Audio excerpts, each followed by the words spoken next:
বিশ্বনবী বলেন, আল্লাহর ৯৯টা নাম আছে, যে ব্যক্তি এই ৯৯ নাম মুখস্থ করে তার সিনার ভেতরে রাখবে, আল্লাহ তাআলা তাকে জান্নাত দিয়ে ধন্য করে দেবে।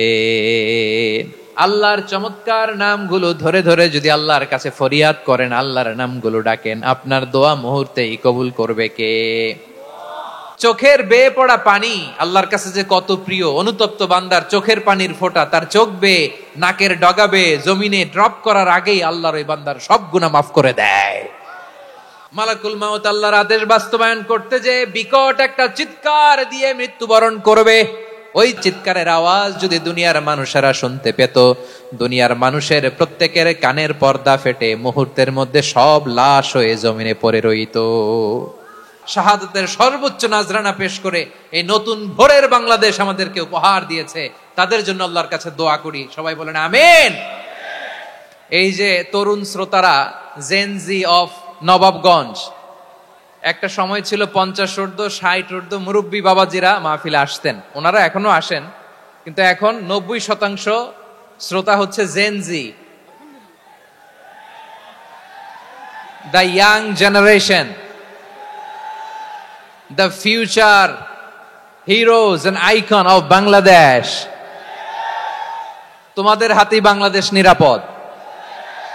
আমরা দেখেছি যত জুলুম, যত ফ্যাসিবাদ, যত অন্যায়, যত অত্যাচার, সব কিছুকে তোমরা দুমড়ে মুচড়ে সত্যের পয়গামকে 56,000 বাংলাদেশের প্রতিটি ইঞ্চি মাটিতে ছড়িয়ে দিয়েছো তোমরা। তোমাদের হাতেই নিরাপদ এদেশের লাল সবুজের পতাকা। এজন্য তোমাদের কাঁধে অনেক দায়িত্ব, আবেগ আর বিবেকের সমন্বয় আমাদেরকে সামনে আগাতে হবে, বাংলাদেশকে রিবিল্ড করতে হবে। লেটস রিবিল্ড আওয়ার নেশন, ঠিক কিনা বলেন? এজন্য পরিশ্রমী হইতে হবে, ক্যারিয়ার গঠন করতে হবে, দেশের জন্য কাজ করতে হবে। পরিশ্রমে লজ্জা নেই, লজ্জা অলসতায়, ঠিক কিনা? পরিশ্রম করলে যে গা থেকে ঘাম ঝরে, এখানে যে লোনা পানি ঝরে, এই লোনা পানিতে জন্মায় সফলতার বীজ। আমার বারুয়াখালীর যুবক শ্রেণী, যুবক ভাইরা, পরিশ্রমী হইতে হবে, ফ্যামিলির জন্য, নিজের জন্য, দেশের জন্য আমাদের কাজ করতে হবে। রাজি আছি তো সবাই? আল্লাহ সবাইকে কবুল করুক, আমরা পড়ি আমিন। প্রিয় ভাইরা, আমাদের সময় খুব কম, কথা অনেক বেশি। অনেকে আপনারা দুপুরে খাবারও খেতে পারেননি, অনেকে গতকাল চলে আসছেন। গতকাল আসছেন কারা কারা দেখি? ইয়া সালাম। গতকাল যারা আসছে সব সামনের জায়গা প্যাক করে রাখছে একেবারে। মাশাআল্লাহ, মাশাআল্লাহ, আল্লাহ কবুল করো তুমি। প্রিয় ভাইরা, আজকের প্রোগ্রামটি খুবই সুশৃঙ্খল, ওয়েল অর্গানাইজড, ওয়েল ডিসিপ্লিন। বসুন বসুন, থামুন, কিছুই বলা লাগতেছে না আমার। আলহামদুলিল্লাহ, আলহামদুলিল্লাহ। আপনারা যে যেখানে আছেন বসতে পেরেছেন বসুন, দাঁড়িয়ে আছেন দাঁড়িয়ে শুনুন। আমার সাউন্ড ঠিকঠাক মতো শুনতে পাচ্ছেন তো? হ্যাঁ, পাচ্ছেন? মাশাআল্লাহ, মাশাআল্লাহ। আমার খুতবার শুরুতে সূরা হাশরের শেষ 3 আয়াত তেলাওয়াত করেছি। মুখস্থ আছে না সবার? বাংলাদেশে ফজরের নামাজে প্রত্যেক মসজিদে যখন তাসবিহ পড়ে, ইমাম সাহেব এটা তালিম দেয় না, তালকিন দেয় না? প্রিয় বারুয়াখালীবাসী, মুখস্থ আছে না সবার? জি, ইনশাআল্লাহ। আজকে সূরাতুল হাশরের এই শেষ 3 আয়াতের তাফসীর আপনাদের সামনে উপস্থাপন করার চেষ্টা করব ইনশাআল্লাহ। কোরআনের অনেক জায়গায় আল্লাহ তাআলা নিজের পরিচয় দিয়েছেন। নিজের পরিচয় তিনি বিভিন্ন আয়াতে, বিভিন্ন সূরায় পেশ করেছেন। 3টি জায়গায় খুব এক্সক্লুসিভলি আল্লাহ তাআলা নিজের পরিচয় দিয়েছেন। এক হচ্ছে সূরা বাকারার 255 নম্বর আয়াতে, মানে আয়াতুল কুরসি। এর মধ্যে 9টা বাক্য আছে, 9টা বাক্য মিলে একটা আয়াত। এই আয়াতে আল্লাহ তাআলা খুব চমৎকার ভঙ্গিমায়, চমৎকার ভাষা শৈলী ব্যবহার করে, খুব উচ্চাঙ্গের আরবি সাহিত্য দিয়ে একটি আয়াত নাজিল করেছেন। এই আয়াতটার নাম হচ্ছে আয়াতুল কুরসি। বিশ্বনবী বলেন, মান ক্বারাআ আয়াতাল কুরসি দুবুরা কুল্লি সালাতিন মাকতুবাতিন লাম ইয়ামনাহু মিন দুখুলিল জান্নাতি ইল্লাল মাউত। প্রত্যেক ফরজ নামাজের পরে যে আয়াতুল কুরসি পড়বে তার জান্নাতে যাওয়ার ক্ষেত্রে আর কোনো বাধা থাকে না, একটা জিনিস ছাড়া, সেটা হচ্ছে মৃত্যু, মরণ। লোকটা মরে না তাই জান্নাতে যায় না, মরলেই জান্নাতি। এই আয়াতুল কুরসির এই আয়াতে আল্লাহ তাআলা খুব স্পষ্ট ভাবে নিজের পরিচয় তুলে ধরেছেন। আবার সূরাতুল ইখলাসের ভেতরে আল্লাহ তাআলা খুব চমৎকার ভঙ্গিমায়, খুব চমৎকার ভঙ্গিমায় তিনি নিজের পরিচয় তুলে ধরেছেন। অনুরূপভাবে সূরা হাশরের শেষ 3 আয়াতেও আল্লাহ তাআলা খুব চমৎকার ভাবে নিজের পরিচয় তুলে ধরেছেন। আওয়াজ করে পড়ুন সুবহানাল্লাহ।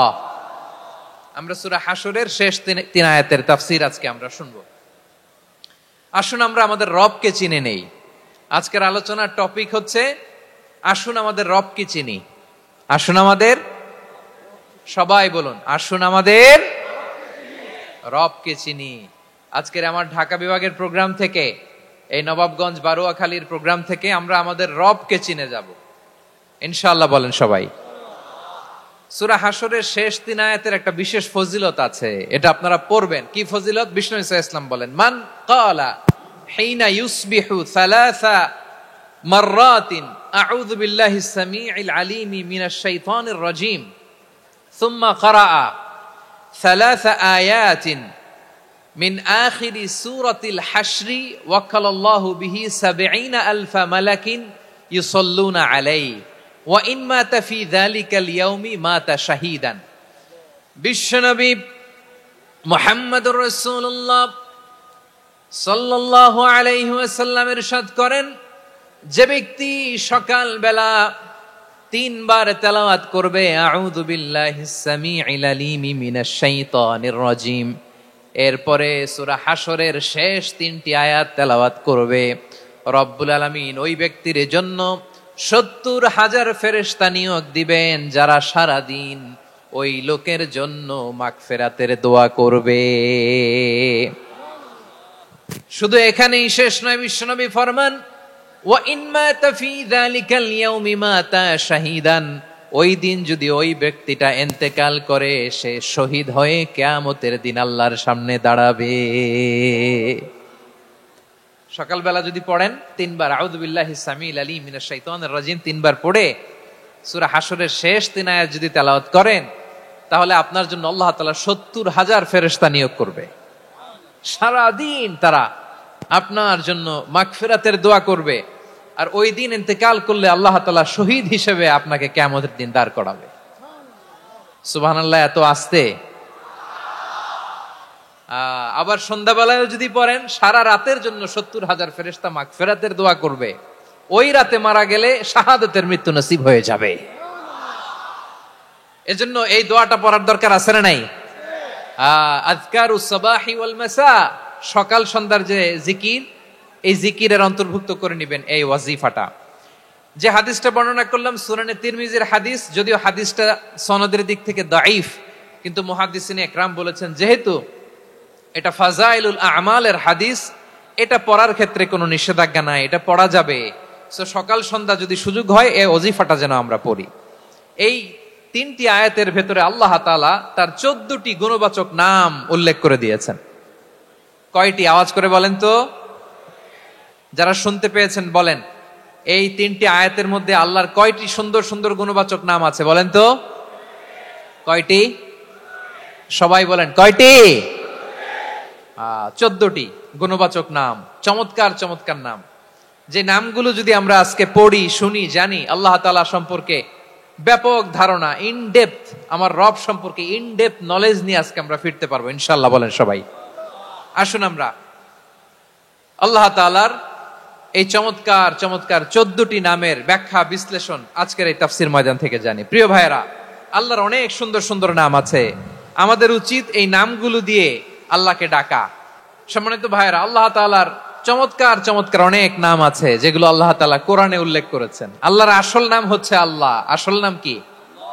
সবাই বলুন, আসল নাম কি? আল্লাহ তাআলার আসল নাম হচ্ছে আল্লাহ। আওয়াজ করে আল্লাহর একটা ডাক দেন, বলেন আল্লাহ। মন থেকে, হৃদয়ের গহীন থেকে, হৃদয় নিংড়ানো মনের সবটুকুন ভালোবাসাকে উজাড় করে দিয়ে আল্লাহর নামটা জপেন তো, পড়েন তো আল্লাহ। কেমন লাগে? ভালো লাগে? এর চেয়ে সুন্দর মধুমাখা নাম, জাদুমাখা নাম আর আছে? 2-1 বলছে নাই। আওয়াজ করে বলেন, এর চেয়ে সুন্দর নাম আর আছে? আল্লাহ নাম যতই জপি ততই মধুর লাগে, নামে এত জাদু থাকে কে জানি তো আগে, আল্লাহ নাম যতই জপি, ও নাম জপে প্রিয়তম, ও নাম জপে মজনু সম, ওই নামে পাপিয়া গাহে হৃদয় গোলাপে বাগে, আল্লাহ নাম যতই জপি। আল্লাহু আকবার। এত মধুর নাম আর দ্বিতীয়টা নাই, যতই জপি ততই ভাল লাগে, ঠিক কিনা বলেন? এজন্য রব্বুল আলামিন বলেন, ওয়ালিল্লাহিল আসমাউল হুসনা ফাদউহু বিহা ওয়া যারুল্লাযীনা ইউলহিদুনা ফি আসমাইহি সায়ুজজাউনা মা কানু ইয়ামালুন।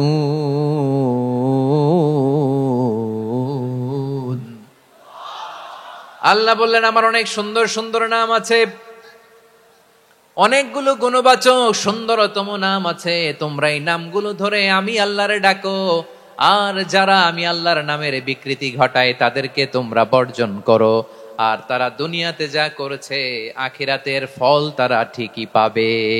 সুবহানাল্লাহ বলেন।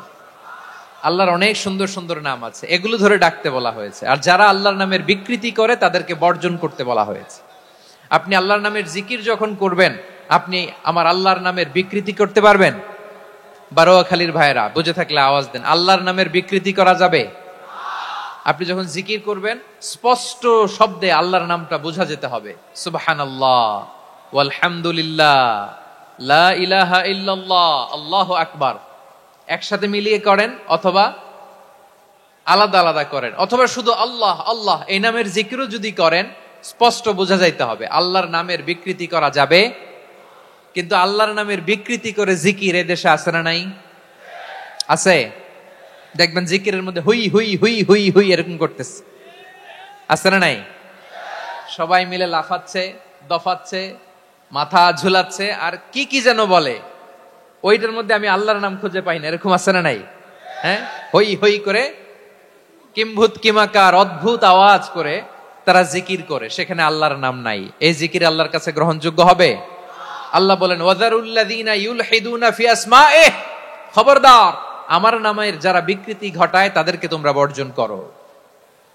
এজন্য জিকির যখন করব সুস্পষ্ট ভাবে আল্লাহ তাআলার নাম সেখানে থাকতে হবে, ঠিক কিনা বলেন? আবার আল্লাহ বলেন, যেমন মনে চায় তেমন জিকির তোমরা করো না।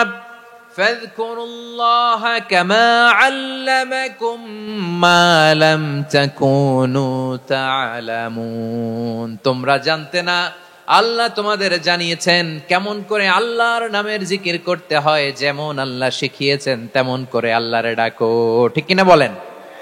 আল্লাহ তাআলা যেমন শিখিয়েছেন তেমন ভাবে আল্লাহ তাআলাকে ডাকতে হবে, ঠিক ওই পদ্ধতিতে আল্লাহ তাআলার নাম যুক্ত হবে। কোন পদ্ধতিতে সেটাও আল্লাহ বলে দিচ্ছেন। আল্লাহ তাআলা বললেন, ওয়াজকুর রাব্বাকা ফি নাফসিকা তাদাররুআন ওয়া খীফাতান ওয়া দুনাল জাহরি মিনাল কওলি বিল গুদুই ওয়াল আসাল ওয়া লা তাকুম মিনাল গাফিলিন। খবরদার আল্লাহর নামের জিকির করো, আল্লাহকে ডাকো। ফি নাফসিকা মনে মনে, তাদাররুআন সবিনয়ে, খীফাতান ভীত বিহবল চিত্তে, দুনাল জাহারি মিনাল কওল অনুচ্চ স্বরে অনুচ্চ আওয়াজে। এভাবে আল্লাহর ডাকলে সেই ডাকা কবুল করে নিবে কে? তাহলে আল্লাহকে জপতে হবে মনে মনে, সবিনয়ে, ভীত বিহবল চিত্তে, অনুচ্চ স্বরে, এভাবে জিকির করতে হবে। বিশ্ব ইসলাম এবং বিশ্বনবীর সাহাবারা ঠিক এই পদ্ধতিতে আল্লাহ তাআলাকে ডাকতেন।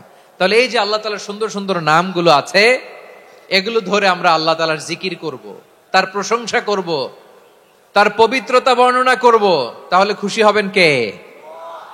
বিষ্ণু ঈসা ইসলাম বলেন, আশ-শাইতানু জাসিম আলা কলবি ইবনে আদম। শয়তান বনি আদমের কলবের মধ্যে এরকম খামচি মেরে বসে থাকে। খামচি বোঝেন তো?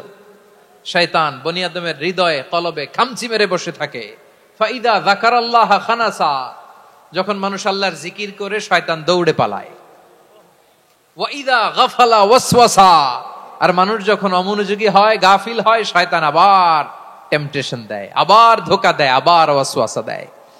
এজন্য বিশ্বনবী বলতেন, লা ইয়াজালু লিসানুকা রাতবান মিন যিকরিল্লাহ, সব সময় প্রতি মুহূর্তে সর্বক্ষণে তোমার জিহ্বাটা আল্লাহর জিকির দিয়ে ভিজা রাখবা, আল্লাহর জিকির দিয়ে সিক্ত রাখবা, তাহলে কবুল করবে কে? সবাই পড়েন সুবহানাল্লাহ, আলহামদুলিল্লাহ, লা ইলাহা, সুবহানাল্লাহ, আলহামদুলিল্লাহ, লা ইলাহা ইল্লাল্লাহ, লা ইলাহা ইল্লাল্লাহু মুহাম্মাদুর রাসূলুল্লাহ সাল্লাল্লাহু আলাইহি ওয়াসাল্লাম। প্রিয় ভাইরা, আল্লাহ তাআলার অনেকগুলো নাম আছে। আল্লাহ তাআলার এই নামগুলো ধরে তার নাম আমাদের ডাকতে হবে, জপতে হবে। বিষ্ণু ইসা ইসলাম বলেন, ইন্না লিল্লাহি তিসআতাও ওয়া তিসঈনা ইসমান মিআতান ইল্লা ওয়াহিদা। আল্লাহর রয়েছে 99টা নাম, এক কম 100। এক কম, আমরা বাংলায় বলি না যে এক কম 100, মানে আসলে কয়টা? 99টা। বিশ্বনবী বলেন আল্লাহর 99টা নাম আছে, মিআতান ইল্লা ওয়াহিদা, এক কম 100। মান আহসাহা দাখালাল জান্নাহ, যে ব্যক্তি 99 নাম মুখস্থ করে তার সিনার ভেতরে রাখবে, আল্লাহ তাআলা তাকে জান্নাত দিয়ে ধন্য করে দেবে। এবার বলেন, আল্লাহর নামগুলো জানার দরকার আছে না নাই? এই নামগুলো আমরা জপব, মুখস্থ করব। এই নামগুলো আগে আয়ত্ত করতে হবে। এই নামের যে অর্থ সেটা অনুধাবন করতে হবে। এই নামের যে দাবি সেটা মানতে হবে। সিবগাতাল্লাহ ওয়া মান আহসানু মিনাল্লাহি সিবগা ওয়া নাহনু লাহু আবিদুন। আল্লাহর রঙে রঙিন হইতে হবে। আমার আল্লাহ দয়ালু, আমরাও দয়ালু হতে হবে। আমার আল্লাহ সহনশীল, আমরাও সহনশীলতার চর্চা করতে হবে। আমার আল্লাহ মেহেরবান, আমরাও মেহেরবান হতে হবে। বিষ্ণু ইসা ইসলাম আল্লাহর এই চমৎকার সুন্দরতম নামগুলো ধরে ধরে আল্লাহর কাছে চাইতেন। আপনি যখন দোয়া করবেন, আল্লাহর নামগুলো ধরে যদি দোয়া করেন, আল্লাহ ওই দোয়া ফিরায় দেয় না। সুবহানাল্লাহ বলেন। আপনি যদি দোয়ার মধ্যে বলেন ইয়া রহমান, সবাই বলেন ইয়া রহমান, ইয়া রহিম, ইয়া হাইয়্যু, ইয়া কাইয়্যুম, আল্লাহর চমৎকার নামগুলো ধরে ধরে যদি আল্লাহর কাছে ফরিয়াদ করেন, আল্লাহর নামগুলো ডাকেন, আপনার দোয়া মুহূর্তেই কবুল করবে কে? বিষ্ণু ইসা ইসলাম এভাবে আল্লাহর নামগুলো ধরে ধরে জিকির করতেন, আল্লাহর নাম জপতেন। তিনি বলতেন, আসআলুকা বিকুল্লি ইসমিন হুয়া লাক, আল্লাহ তোমার যত নাম আছে সব নামের ওসিলায় তোমার কাছে ফরিয়াদ করি, সব নামের ওসিলায়। আনসালতাহু ফি কিতাবিক, যে নাম তুমি তোমার কিতাবে নাজিল করেছো। আও আল্লামতাহু আহাদাম মিন খালকিক, অথবা তোমার কোন সৃষ্টিকে তোমার নাম তুমি জানিয়েছো। আও ইস্তাসারতা বিহি ফি ইলমিল গায়বি ইনদাক, অথবা গায়েবের জ্ঞানে তুমি তোমার নিজের জন্য ওই নামগুলো সংরক্ষিত রেখে দিয়েছো। সব নামের ওসিলায় তোমার কাছে চাই। সুবহানাল্লাহ পড়েন। তার মানে আল্লাহ তোমার যে নামগুলো আমরা জানি এগুলার ওসিলায়ও চাই, যে নামগুলো আমরা জানি না সেগুলোর ওসিলায়ও চাই। আল্লাহর সব নাম আল্লাহ আমাদেরকে জানায় নাই, কিছু নাম জানিয়েছেন, কিছু নাম তিনি জানান নাই। সুবহানাল্লাহ বলেন। আল্লাহ তাআলা তার কিছু নাম কোরআনে উল্লেখ করেছেন, কিছু নাম স্পেশাল কিছু নবীদেরকে জানিয়েছেন, আর কাউকে জানান নাই। কিছু নাম তিনি কিয়ামতের দিন আমাদের সামনে প্রকাশ করবেন যে এইটাও আমার একটা নাম, এটা তোমরা কেউ জানতা না। সুবহানাল্লাহ। সারপ্রাইজ হিসেবে আল্লাহ তাআলা রেখে দিয়েছে, কেউ জানে না। কিয়ামতের দিন আল্লাহ তাআলা সেই নামগুলো জানাবেন। আর কিছু নাম আছে সেই নামগুলো আল্লাহ কোরআনেও বলে নাই, কোন নবীরেও জানায় নাই, কিয়ামতের দিনও সারপ্রাইজ হিসেবেও জানাবে না। ওই নামগুলো স্বয়ং খোদ আল্লাহ ছাড়া কেউ জানে না। এজন্য বিশ্বনবী দোয়ার সময় বলতেন, আল্লাহ তোমার যে নামগুলো জানি, যে নামগুলো জানি না, সব নামের বরকতে তোমার দরবারে চাই, সব নামের ওসিলায় তোমার কাছে ফরিয়াদ করি। সুবহানাল্লাহ বলেন। তাহলে সূরা হাশরের মধ্যে আমরা আল্লাহর মোট কয়টা নাম পাবো দেখি, মনে আছে কিনা? হ্যাঁ, কয়টা? আওয়াজ করে বলেন, কয়টা? মাশাআল্লাহ। এই 14টা শোনার আগ্রহ আছে? তাহলে প্রিয় বারুয়াখালী বাসী বলেন তো, সূরা হাশরের শেষ 3 আয়াতে আল্লাহর কয়টা নামের দেখা মিলবে? সবাই একসাথে আওয়াজ করে, কয়টা? আসুন আমরা শুরু করে দিই। আল্লাহ তাআলা বলছেন, হুয়াল্লাহুল্লাযী লা ইলাহা ইল্লা হুয়া আলিমুল গায়বি ওয়াশ শাহাদাতি হুয়ার রহমানুর রহিম। আল্লাহ বলেন হুয়াল্লাহ, তিনি হলেন আল্লাহ। আল্লাযী লা ইলাহা ইল্লাহু, তিনি ছাড়া কোনো ইলাহ নাই, আছে নাকি? বারোয়াখালীবাসী আওয়াজ করে বলেন তো দেখি, আমাদের ইলাহ কয়জন? আরো জোরে বলেন। একজন হইলে ভালো না বেশি হইলে ভালো? ওয়া ইলাহুকুম ইলাহু ওয়াহিদুন লা ইলাহা ইল্লা হুয়ার রহমানুর রহিম।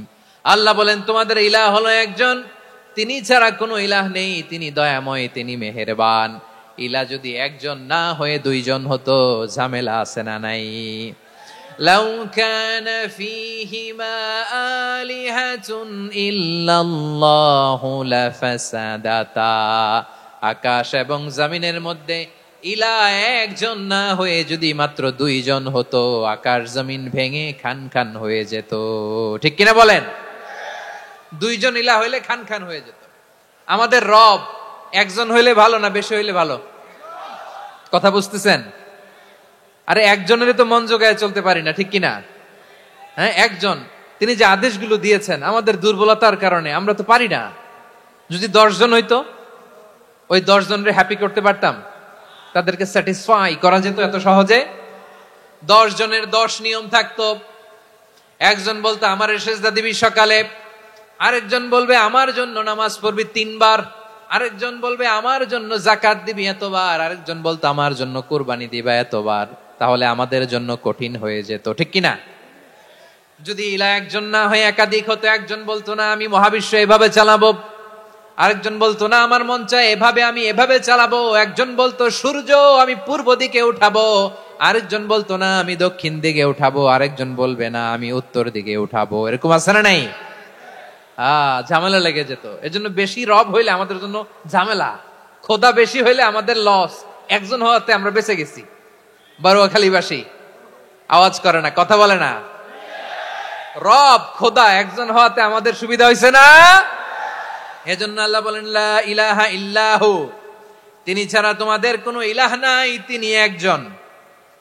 লা ইলাহা ইল্লাহু আলিমুল গায়বি ওয়াশ শাহাদা, তিনি প্রকাশ্যেরও মালিক অপ্রকাশ্যেরও মালিক। তিনি যেটা ওপেন এটাও জানেন, যেটা গোপন সিক্রেট ওইটাও জানেন। আলিমুল গায়বি ওয়াশ শাহাদা, তিনি গায়েবের মালিক, গায়েবের জ্ঞানী, যেটা দেখা যায় না, অদৃশ্য, জানা নাই, এটাও তিনি জানেন। এগুলো জানতে তার কোনো মাধ্যমের প্রয়োজন হয় না। অতীতে কি হয়েছে, বর্তমানে কি চলছে, ভবিষ্যতে কি হবে, সব তার জ্ঞানের ভেতরে আছে না নাই? এজন্য আল্লাহ বললেন আলিমুল গায়বি ওয়াশ শাহাদা, তিনি গায়েবের জ্ঞান রাখেন, তিনি দৃশ্য জগতের জ্ঞান রাখেন, তিনি প্রকাশ্য জগতের জ্ঞান রাখেন, তিনি গোপন জগতের জ্ঞান রাখেন। তার কাছে কোনো কিছু গোপন নাই, ঠিক কিনা বলেন? হুয়ার রহমানুর রহিম, তিনি হলেন দয়াময়, তিনি হলেন মেহেরবান। এই যে শুরু হলো 14 নামের প্রথম দুইটা, আর রহমান আর রহিম।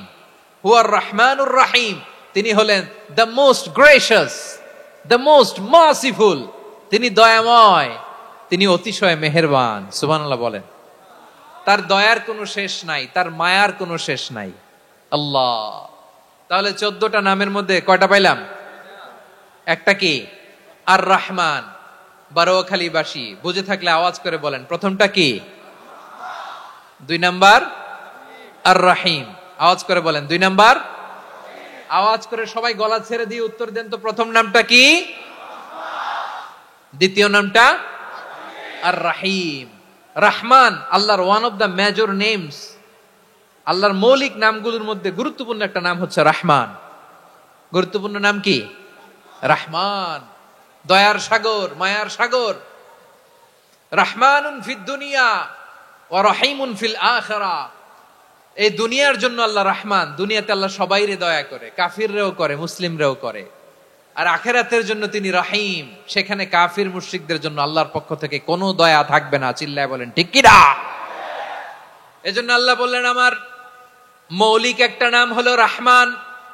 আল্লাহর পরে অন্য কোন নাম দিয়ে যদি তোমরা আমার নাম প্রকাশ করতে চাও, জপতে চাও, ডাকতে চাও, তোমরা রহমান নামে ডাকো।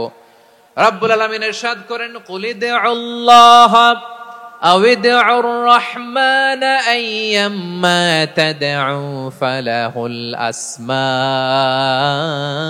الحسنى আমাকে আল্লাহ নামে ডাকো কিংবা আমি আল্লাহকে রহমান নামে ডাকো, যে নামেই ডাকো না কেন আমার আছে অনেকগুলো সুন্দর সুন্দর নাম।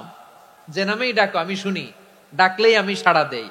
সকালে ডাকলেও সাড়া দেই, দুপুরে ডাকলেও সাড়া দেই, মাঝ রাতেও যদি আমরা বিপদে পড়ি ডাকলে আমাদের ডাকে সাড়া দেয় কে? সবাই বলুন তো, সাড়া দেয় কে? আবার বিশ্বনবী যখন মক্কায় দাওয়াত দিচ্ছিলেন তিনি মাঝে মাঝে আল্লাহর নাম বলছিলেন, মাঝে মাঝে তিনি রহমান নাম বলছিলেন। যখন তিনি বললেন ওয়াইদা কিলা লাহুম উসজুদু লিররহমানি ক্বালু ওয়ামার রহমান, বিশ্বনবী মক্কায় যখন মক্কার কাফিরদেরকে, কুরাইশদেরকে বলল তোমরা রহমানকে সেজদা দাও, রহমানের ইবাদত করো, রহমানের জন্য সেজদায় লুটিয়ে পড়ো, মক্কাবাসী বলে রহমান আবার কে? রহমান রে তো চিনি না। রহমানকে আল্লাহ চিনি, রহমান চিনি না। মক্কাবাসী কি বলে? কারে চিনে? আল্লাহরে চিনে। কারে চিনে না? রহমান কে তো চিনি না। রহমান আবার কোত্থেকে আসলো? কে Rahman? Who is this Rahman? যখন তারা বলে রহমান রে চিনি না, আল্লাহর গায়রতে আঘাত লেগেছে। আল্লাহ বলে রহমান রে চিনো না, না তাদেরকে চিনানোর জন্য আল্লাহ ৭৮ আয়াত বিশিষ্ট আর রহমান নামে কোরআনে একটা সূরা নাজিল করেছেন।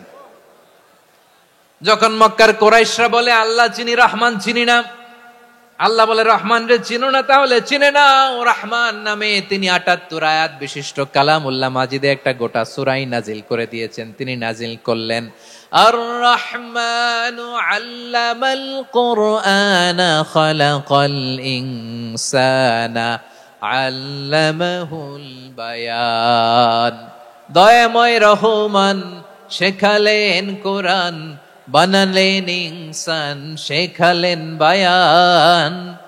দয়াময় রহমান শেখালেন কোরআন, বানালেন ইনসান শেখালেন বায়ান। দয়াময় রহমান শেখালেন কোরআন, বানালেন ইনসান শেখালেন বায়ান। পড়েন আল্লাহু আকবার। আল্লাহ বলে রহমান কারে বলে চেনো না? শুনে নাও, ৭৮ আয়াত বিশিষ্ট গোটা একটা সূরা নাজিল করে দিলাম, সূরাতু আর রহমান। আর রহমান তিনি দয়ালু, আল্লামাল কোরআন তিনি মানুষকে কোরআন শিখিয়েছেন, খালাকাল ইনসান মানুষ বানিয়েছেন, আল্লামাহুল বায়ান মানুষকে কথা বলা বর্ণনা করা শিখিয়েছেন। পড়েন সুবহানাল্লাহ। গোটা একটা সূরা নাজিল করেছেন, সূরাতু আর রহমান। আমার বারোখালীর ভাইয়েরা, তার নাম হচ্ছে আর রহমান আর রাহিম, মানে দয়াময় মেহেরবান। তার দয়া যে কত বেশি আপনি কল্পনাও করতে পারবেন না, আপনি কল্পনাতেও আনতে পারবেন না তার দয়া কত বেশি। বিশ্বনবী সাল্লাল্লাহু আলাইহি ওয়াসাল্লাম ফরমান লাম্মা কাদাল্লাহুল খালকা কাতাবা ইনদাহু ফাওকা আরশিহি, আল্লাহ যখন মহাবিশ্বের সব সৃষ্টি করে সারলেন তিনি আরশের উপরে লিখলেন সাবাকাত রাহমাতি গাদাবি, সাবাকাত রাহমাতি গাদাবি। কোথায় লিখছে? আরশের উপরে। আওয়াজ করে বলেন তো কোথায় লিখেছে? আরশের উপরে আল্লাহ লিখলেন সাবাকাত রাহমাতি গাদাবি।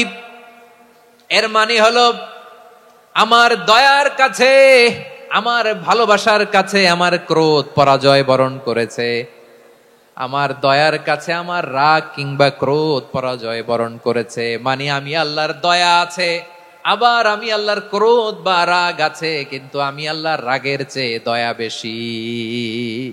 আওয়াজ করে বলেন আল্লাহর রাগ বেশি না দয়া বেশি? আল্লাহর যদি রাগ থাকতো আমরা বাঁচতে পারতাম? যে পরিমাণে আকাম খুকাম আমরা করি, অপকর্ম করি, অন্যায় করি, জুলুম করে জুলুমের আড্ডাখানা বানিয়ে রেখেছি গোটা দুনিয়াকে, আল্লাহ যদি মুহূর্তে মুহূর্তে রেগে যেতেন আমরা বাঁচতে পারতাম? মহাবিশ্ব সৃষ্টির পরেই তিনি আরশের উপরে লিখেছেন সাবাকাত রাহমাতি গাদাবি, মানে আমি আমার দয়ার কাছে আমি আল্লাহর ক্রোধ, রাগ, ক্ষোভ এটা পরাজিত হয়েছে। সুবহানাল্লাহ বলেন। আবার বিষ্ণু বললেন জাআলাল্লাহুর রাহমাতা মিয়াতা জুজ, আল্লাহ দয়ার ভালোবাসাকে ১০০ টুকরা করলেন। ৯৯ টুকরা দয়া মায়া ভালোবাসা আল্লাহ নিজের কাছে রেখে দিলেন, আর ১ টুকরা দয়া মায়া ভালোবাসা আল্লাহ গোটা বিশ্বের সবার মাঝে ঢেলে দিলেন। দয়া মায়া ভালোবাসা ১০০ টুকরা করে আল্লাহ নিজের কাছে রাখছেন কয় টুকরা? সবাই বলেন 99 টুকরা। আর গোটা বিশ্বের সবার মাঝে ভাগ করে দিয়েছেন কয় টুকরা? এবার এই এক টুকরার নমুনা দেখেন তো পৃথিবীতে। স্বামী স্ত্রীর জন্য কত ভালোবাসা, বন্ধু বন্ধুর জন্য কত ভালোবাসা, গার্লফ্রেন্ড বয়ফ্রেন্ডের জন্য গলায় ফাঁস লাগায়, আছে না নাই? এই এখন গলার আওয়াজ বাড়ছে ইয়াংদের। হুজুর এখন গার্লফ্রেন্ড বয়ফ্রেন্ডের ভিতরে ঢুকছে, এখন আমরা আছি হুজুর। জেগে উঠছে বারুয়াখালী। দেখেন এই তো কয়েকদিন আগেই তো, কত বছরের 12 না কত বছরের এক মেয়ে, কত বছর? 11। ওই দেখেন সব মুখস্থ দুষ্টগুলার, আর কিছু মুখস্থ না থাকলে এগুলো মুখস্থ। 11 বছরের, তারে কি বলবো, তরুণীও তো না, কিশোরী। এই কিশোরী ভালোবাসার টানে বাপ মা থুইয়া চলে গেছে কোথায়? দেখেন ভালোবাসারে আল্লাহ 100 টুকরা করেছেন, 99 টুকরা ভালোবাসা আল্লাহ নিজের জন্য রেখেছেন, এক টুকরা আমাদের সবাইকে ভাগ করে দিয়েছেন। যত পাখি আছে পৃথিবীতে, যত মাছ আছে, যত প্রাণী আছে, যত মানুষ আছে, যত জিন আছে, আমরা সবাই মিলে পেয়েছি ভালোবাসার কয় টুকরা? আর আরশে আজিমের অধিপতি আল্লাহ, তিনি তার কাছে ভালোবাসা রেখে দিয়েছেন কয় টুকরা? তাহলে এবার আওয়াজ করে বলেন, আল্লাহর রাগ বেশি নাকি দয়া বেশি? আল্লাহ তুমি দয়ার সাগর, রহমানুর রহিম, তোমার দয়ায় পূর্ণ আমার সারা নিশিদিন। সবাই পড়েন, আল্লাহ তুমি দয়ার সাগর, রহমানুর রহিম, তোমার দয়ায় পূর্ণ আমার সারা নিশিদিন। আল্লাহু আকবার। আল্লাহ বলেন, রাহমাতি ওয়াসিআত কুল্লা শাই, গোটা বিশ্বের সব জায়গায় আমি আল্লাহর রহমত বিস্তৃত, এমন কোন জায়গা নাই যেখানে আমি আল্লাহর রহমত নাই। ঠিক কিনা বলেন? এমন কোন জায়গা নাই আমি আল্লাহর রহমত নাই। আমি আল্লাহর রহমত ছাড়া গাছের একটা পাতা নড়ে না, আমি আল্লাহর দয়ার রহমত ছাড়া গাছের একটা পাতা পড়ে না, আমি আল্লাহর দয়ার রহমত ছাড়া আকাশ থেকে এক ফোঁটা বৃষ্টি ঝরে না। তিনি হলেন রহমান, তিনি হলেন রাহিম। ঠিক কিনা বলে? আল্লাহরে চিনতেছেন? আলোচনার বিষয় কি? আসুন আমাদের রবকে চিনি। তিনি হলেন আর রহমান, তিনি হলেন আর রাহিম। তার দয়ার কোনো শেষ নাই, তার মায়ার কোনো শেষ নাই। বনি ইসরাইলের এক লোক 500 বছর আল্লাহর ইবাদত করেছে। কয় বছর? কোথায় জানেন? সাগরের মাঝখানে এক পাহাড়, ওই পাহাড়ের উপরে বসে 500 বছর টানা আল্লাহর ইবাদত। দিনে আর রাতে একবার করে নিচে নামতেন। সেখানে আল্লাহ তাআলা পাথরের ভেতর থেকে তার জন্য মিঠা পানির ব্যবস্থা করে দিয়েছেন, আর একটা ডালিম গাছের ব্যবস্থা করে দিয়েছেন। সকালে নামলে একটা টসটসে ডালিম, রাতে নামলে টসটসে ডালিম। এগুলো খেয়ে খেয়ে 500 বছর সে আল্লাহর ইবাদত করেছে। আর সে আল্লাহর কাছে বলেছে, আল্লাহ আমি যখন মারা যাব সেজদারত অবস্থায় যেন মারা যাই। ঠিকই আল্লাহ সেজদারত অবস্থায় সাইয়েদনা আজরাইলকে পাঠিয়ে দিলেন। সেজদারত অবস্থায় লোকটা মারা গেল। 500 বছর ইবাদতের পরে আল্লাহর দরবারে কিয়ামতের কঠিন ময়দানে যখন লোকটা হাজির হয়ে যাবে, আল্লাহ বলবেন, আদখিলু আবদি আল জান্নাতা বিরহমাতি, আমার বান্দাকে আমার দয়া, আমার ভালোবাসা দিয়ে জান্নাতে ঢুকায়া দাও। 500 বছর ইবাদত করছে তো আমার দয়ায় আমার বান্দারে জান্নাত দাও। এই বান্দা বলে, বালবি আমালি, আল্লাহ তোমার দয়া লাগবে কেন? আমি আমার আমল দিয়ে জান্নাতে যেতে চাই। কি দিয়ে? কথা বুঝে নাই বোধহয়। আল্লাহর এই বান্দা কি দিয়ে জান্নাতে ঢুকতে চায়? আমল দিয়ে। আল্লাহ বলছে, আমার দয়ায় আমার বান্দারা জান্নাতে নিয়ে যাও ফেরেশতারা। এ বলে, আল্লাহ তোমার দয়া লাগবে কেন? সেজদা তো কম দেই নাই, জিকির করতে করতে 500 বছর শেষ করে দিলাম, আবার তোমার দয়া লাগবে? আমি তো আমার আমলেই জান্নাতে যেতে পারি। আল্লাহ বলবেন, তাই ঠিক আছে, আমি চাইলাম দয়া দিয়ে জান্নাত দিব, তুমি চাইলে আমল দিয়ে ঢুকবা। ঠিক আছে, তোমার আমল আর আমার যে দয়া, দুইটার একটু মাপ দেই। তোমার 500 বছরের ইবাদত এক পাল্লায় রাখো। আর আল্লাহ বললেন, আমি যে দয়া করে এই দুনিয়ার নাজ নেয়ামত বিউটি সৌন্দর্য দেখার জন্য তোমারে 2টা চোখ দিয়েছিলাম, 2টা নয়, একটা চোখ আরেক পাল্লায় রাখো। রাখা হবে, দেখা যাবে ওই 500 বছরের ইবাদত হালকা হয়েছে, আর মুহূর্তের মধ্যে আল্লাহর দেয়া একটা চোখের নেয়ামত ভারী হয়ে গিয়েছে। আল্লাহ বলবেন, তোমার কথা মতো মাপ দেয়া হলো, এবার ফলাফল দেখো, হিসাব বলে তুমি এখন জাহান্নামে যাবা। Go to the hell fire, যাও এবার জাহান্নামে যাও। মাপজোখে যখন আসছো আমার সাথে হিসাব ক্যালকুলেশন, যাও তুমি এবার জাহান্নামে যাবা। এবার লোকটা কাচুমাচু করে বলে, আল্লাহ আমি বুঝি নাই, আল্লাহ আমি বুঝতে পারি নাই, খেয়াল করি নাই, তুমি আমারে ক্ষমা করো, তুমি আমারে মাফ করো। ও আল্লাহ, এবার আমি টের পেয়েছি, এবার আমি বুঝতে পেরেছি, তোমার দয়া ছাড়া দুনিয়ায় কেউ জান্নাতে যেতে পারবে না, কেউ পারবে না। আল্লাহ বললেন, ওরে গোলাম, তুই তো কিছুই ছিলি না, অস্তিত্বহীনতা থেকে তোরে অস্তিত্বে আনলো কে? ওই ছোট্ট শুক্রাণু থেকে মায়ের পেটে 9 মাস ধরে খাবার দিয়েছে কে? আবার সুস্থতার সাথে দুনিয়ার বুকে তোরে ডেলিভারির ব্যবস্থা করে দিল কে? আবার তোর মায়ের বুকের ভেতরে 2টা খাবারের লাইনের ব্যবস্থা করে দিল কে? আবার তোকে শৈশব পেরিয়ে কৈশোর পেরিয়ে তারুণ্য, তারপরে যৌবন, এগুলো দান করলো কে? তার চেয়ে বড় কথা, পাহাড়ের মাঝখানে, সাগরের মাঝখানে 500 বছর ইবাদত করার শক্তি তোর গায়ে দিয়েছে কে? এই সাগরের মধ্যে লোনা পানি, লবণের পানি মুখে দেয়া যায় না, সেখান থেকে আমি পাহাড়ের ভেতর থেকে মিঠা পানির ব্যবস্থা করে দিলাম। ওই জায়গায় তোরে রিজিকের বন্দোবস্ত করলো কে? সকাল বিকাল 2 বেলা টসটসে ডালিম খাওয়ার ব্যবস্থা করে দিল কে? তোর আবদার ছিল, আল্লাহ আপনি আমারে সেজদারত অবস্থায় রুহু কবজ করবেন, তোর শেষ আবদারটাও পূরণ করেছে কে? ও গোলাম, আমার রহমতের তুলনায়, আমার নেয়ামতের তুলনায় তোর 500 বছরের ইবাদতের কোনো ওজনই হবে না।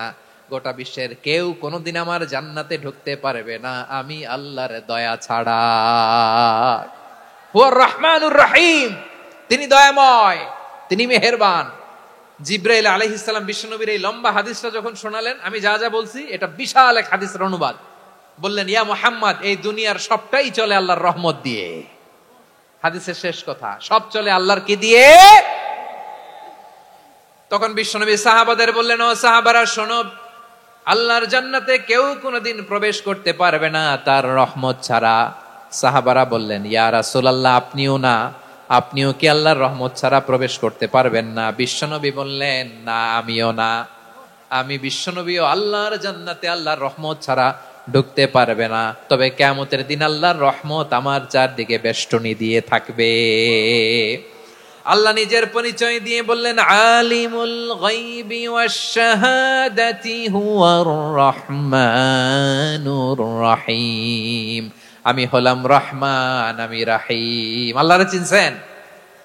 ওবারখালীর ভাইয়েরা, আপনার রবকে চিনতে পারতেছেন? তিনি দয়ার সাগর, তিনি মায়ার সাগর। তার দয়ার সাগর যে কত বড় আপনার কল্পনাতেও নাই। এজন্য আপনার পাপ যত বড় হোক, অন্যায় যত বড় হোক, অপরাধ যত বড় হোক, আপনার জুলুম যত বড় হোক, আল্লাহর রহমান নামের দরিয়া তার চাইতেও বড়।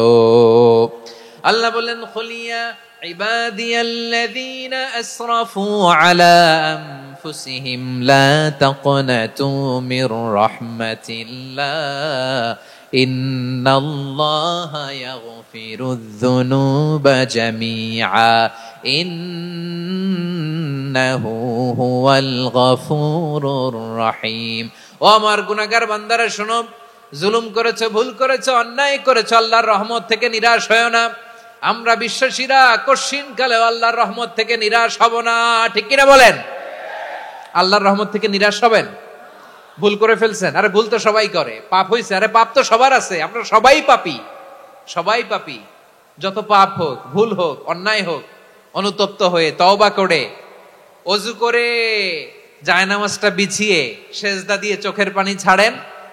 চোখের বেয়ে পড়া পানি আল্লাহর কাছে যে কত প্রিয়। অনুতপ্ত বান্দার চোখের পানির ফোঁটা তার চোখ বেয়ে, নাকের ডগা বেয়ে জমিনে ড্রপ করার আগেই আল্লাহর ওই বান্দার সব গুনাহ মাফ করে দেয়। আল্লাহ বললেন, আমি রহমানুর রহিম, আমি দয়াময়, আমি মেহেরবান। এরপর আল্লাহ বললেন, হুয়াল্লাহুল্লাযী লা ইলাহা ইল্লা হুয়াল মালিকুল কুদ্দুসুস সালামুল মুমিন। ওয়াল্লাহুল্লাযী, তিনি এমন আল্লাহ, লা ইলাহা ইল্লাহু, তিনি ছাড়া কোনো ইলাহ নাই। আল মালিক, তিনি হলেন আল মালিক। দুইটা শেষ, আর রহমান আর রাহিম শেষ। এবার আল্লাহ 3 নাম্বার গুণবাচক নামের পরিচয় দিচ্ছেন। আল্লাহ বলছেন, আমি হচ্ছি আল মালিক। আমি কি? মানে সম্রাট। আল মালিক মানে হচ্ছে the king, the king of kings. সব রাজার বড় রাজা, মহারাজা। তার চেয়ে বড় রাজা আর কেউ নাই। তার চেয়ে বড় সম্রাট আর কেউ নাই, তার চেয়ে বড় ক্ষমতাধর সত্তা মহাবিশ্বে দ্বিতীয় কেউ নাই। চিৎকার করে বলেন ঠিক কিনা? তিনি আল মালিক। আল মালিক মানে ক্ষমতাধর, ক্ষমতার মালিক, রাজা ধীরাজ বাদশাহ। তার ক্ষমতা আর আমাদের ক্ষমতা একরকম নাকি? হ্যাঁ, আমাদের দুনিয়াতে ক্ষমতা অস্থায়ী ক্ষমতা, ঠিক কিনা বলেন? আইজ আছে কাল নাই, এরকম না ক্ষমতা? আল্লাহর ক্ষমতাও তো এরকম না, আইজ আছে কাল নাই এরকম। দুনিয়াতে দেখবেন কোন দেশের প্রেসিডেন্টের 4 বছরের ক্ষমতার মেয়াদ, কোন দেশে 5 বছরের। আল্লাহর কয় বছরের? 10 বছরের নাকি 20 বছর, 100 বছর? আল্লাহর ক্ষমতার মেয়াদ কতদিন বলেন? বুঝে থাকলে বলেন তো। চিরকাল তার ক্ষমতার মেয়াদ। চিল্লায় বলেন ঠিক কিনা? নিরঙ্কুশ ক্ষমতা, একচ্ছত্র ক্ষমতা বলতে যা বুঝায়, এই ক্ষমতা একমাত্র আল্লাহরই আছে। আমাদের ক্ষমতার জন্য আমরা ডিপেন্ড করতে হয়, ওর ডিপেন্ড লাগে, ওই জনমত নেওয়া লাগে, ওই জনগণের কাছে যাওয়া লাগে, ভোট চাওয়া লাগে, এরা ভোট দিলে এরপরে আমরা আসবো, ঠিক কিনা? আবার জনগণ না চাইলে আমরা নাই। আল্লাহর ক্ষমতা কি এরকম? হ্যাঁ। আবার দেখবেন দুনিয়াতে ক্ষমতায় যাওয়ার জন্য জোট করা লাগে, জোট। জোটের রাজনীতি আছে না নাই? জোট হয়, শরিক হয়, এই হয় সেই হয়, নানা ভাবে দুনিয়াতে ক্ষমতায় আসতে হয়। আল্লাহ বলে আমার ক্ষমতার জন্য কারো উপর বিন্দু পরিমাণ আমার ডিপেন্ড করা লাগে না। সৃষ্টির শুরু থেকে আমি ক্ষমতার চেয়ারে বসা, মহাবিশ্বের শেষ পর্যন্ত, সীমাহীন ভবিষ্যৎ পর্যন্ত আমি ক্ষমতার চেয়ারে থাকবো। আমি হলাম আল মালিক। আমার ক্ষমতার কোনো কমতি নাই, কোনো ঘাটতি নাই। কেউ আমার ক্ষমতা থেকে নামাতে পারবে না। পারা যাবে? এই যে আমরা ফ্যাসিস্ট সরকারের যে আপনারা নামাই দিছেন গণ অভ্যুত্থান করে, মনে আছে? 5ই আগস্টের কথা ভুলে গেছেন এত তাড়াতাড়ি? মনে আছে? আছে। তা আমরা সবাই মিলে যদি একটা গণ অভ্যুত্থান করি, তাইলেই তো আল্লাহর ক্ষমতার চেয়ার থেকে নামায় ফেলানো যায়। হ্যাঁ, যাবে না? পারবো না আমরা? কি বলে, পারা যাবে না? আচ্ছা, আমরা না হয় পারলাম না, জিন জাতি যদি আমাদের সাথে জয়েন করে, ম্যানকাইন্ডের সাথে জিনকাইন্ড, ইফ দে জয়েন আস, সবাই মিলে একটা গণ অভ্যুত্থান, রেভলিউশন, ডেমনস্ট্রেশন, প্রোটেস্ট, সবাই মিলে যদি একটা অভ্যুত্থান করি, তাইলেই তো আল্লাহর ক্ষমতা শেষ। আওয়াজ করে বলেন, তাইলেই কি আল্লাহর ক্ষমতা শেষ হবে? তাহলে আমরা সবাই মিলে একটা গণ অভ্যুত্থান যদি করি, আল্লাহর ক্ষমতা থেকে নামানো যাবে? আল্লাহ বলেন না, আমি হলাম আল মালিক, আসল ক্ষমতার মালিক, the king of kings, the owner of ultimate power, the owner of ultimate authority, the owner of ultimate sovereignty, নিরঙ্কুশ একচ্ছত্র ক্ষমতার মালিক হচ্ছি আমি আল্লাহ। আল্লাহ তাআলা সূরা মুলকের শুরুতে বলছেন, তাবারাকাল্লাযী বিয়াদিহিল মুলকু ওয়া হুয়া আলা কুল্লি শাইইন কাদির। মহিমান্বিত সত্তা, যার হাতে ক্ষমতা, তিনি যা চান তাই করতে পারেন। আওয়াজ করে বলেন তো তিনি কে? আবার আল্লাহ বলেন, কুলিল্লাহুম্মা মালিকাল মুলকি তুতিল মুলকা মান তাশাউ ওয়া তানজিউল মুলকা মিম্মান তাশা ওয়া তুইজ্জু মান তাশাউ ওয়া তুযিল্লু মান তাশাউ বিয়াদিকাল খায়র ইন্নাকা আলা কুল্লি শাইইন কাদির। আল্লাহু আকবার। এ নবী, আপনি বলুন, আল্লাহুম্মা মালিকাল মুলক, আল্লাহ আপনি ক্ষমতার মালিক, তুতিল মুলকা মান তাশা, যাকে চান তারে ক্ষমতার চেয়ারে বসান, ওয়া তানজিউল মুলকা মিম্মান তাশা, যাকে চান তাকে ক্ষমতার চেয়ার থেকে ছুড়ে ফেলে দেন। তিনি কে? ক্ষমতার চেয়ারে বসায় কে? আবার মনে চাইলে আস্থা করে ছুড়ে নিক্ষেপ করেন, তিনি কে? আবার আল্লাহ বললেন, ওয়ালাম ইয়াকুল্লাহু শারীকুন ফিল মুলকি, আমার ক্ষমতায় কোনো শরিক নাই, কোনো জোট নাই, কোনো পার্টনার নাই, কোনো অংশীদার নাই। আবার আমি চলে গেলে আমার ক্ষমতার দাবিদারও কেউ নাই। আল্লাহু আকবার। এই দুনিয়াতে রাজা মারা গেলে পরে রাজা কে হয়? রাজার ছেলে রাজা, ঠিক কিনা বলেন?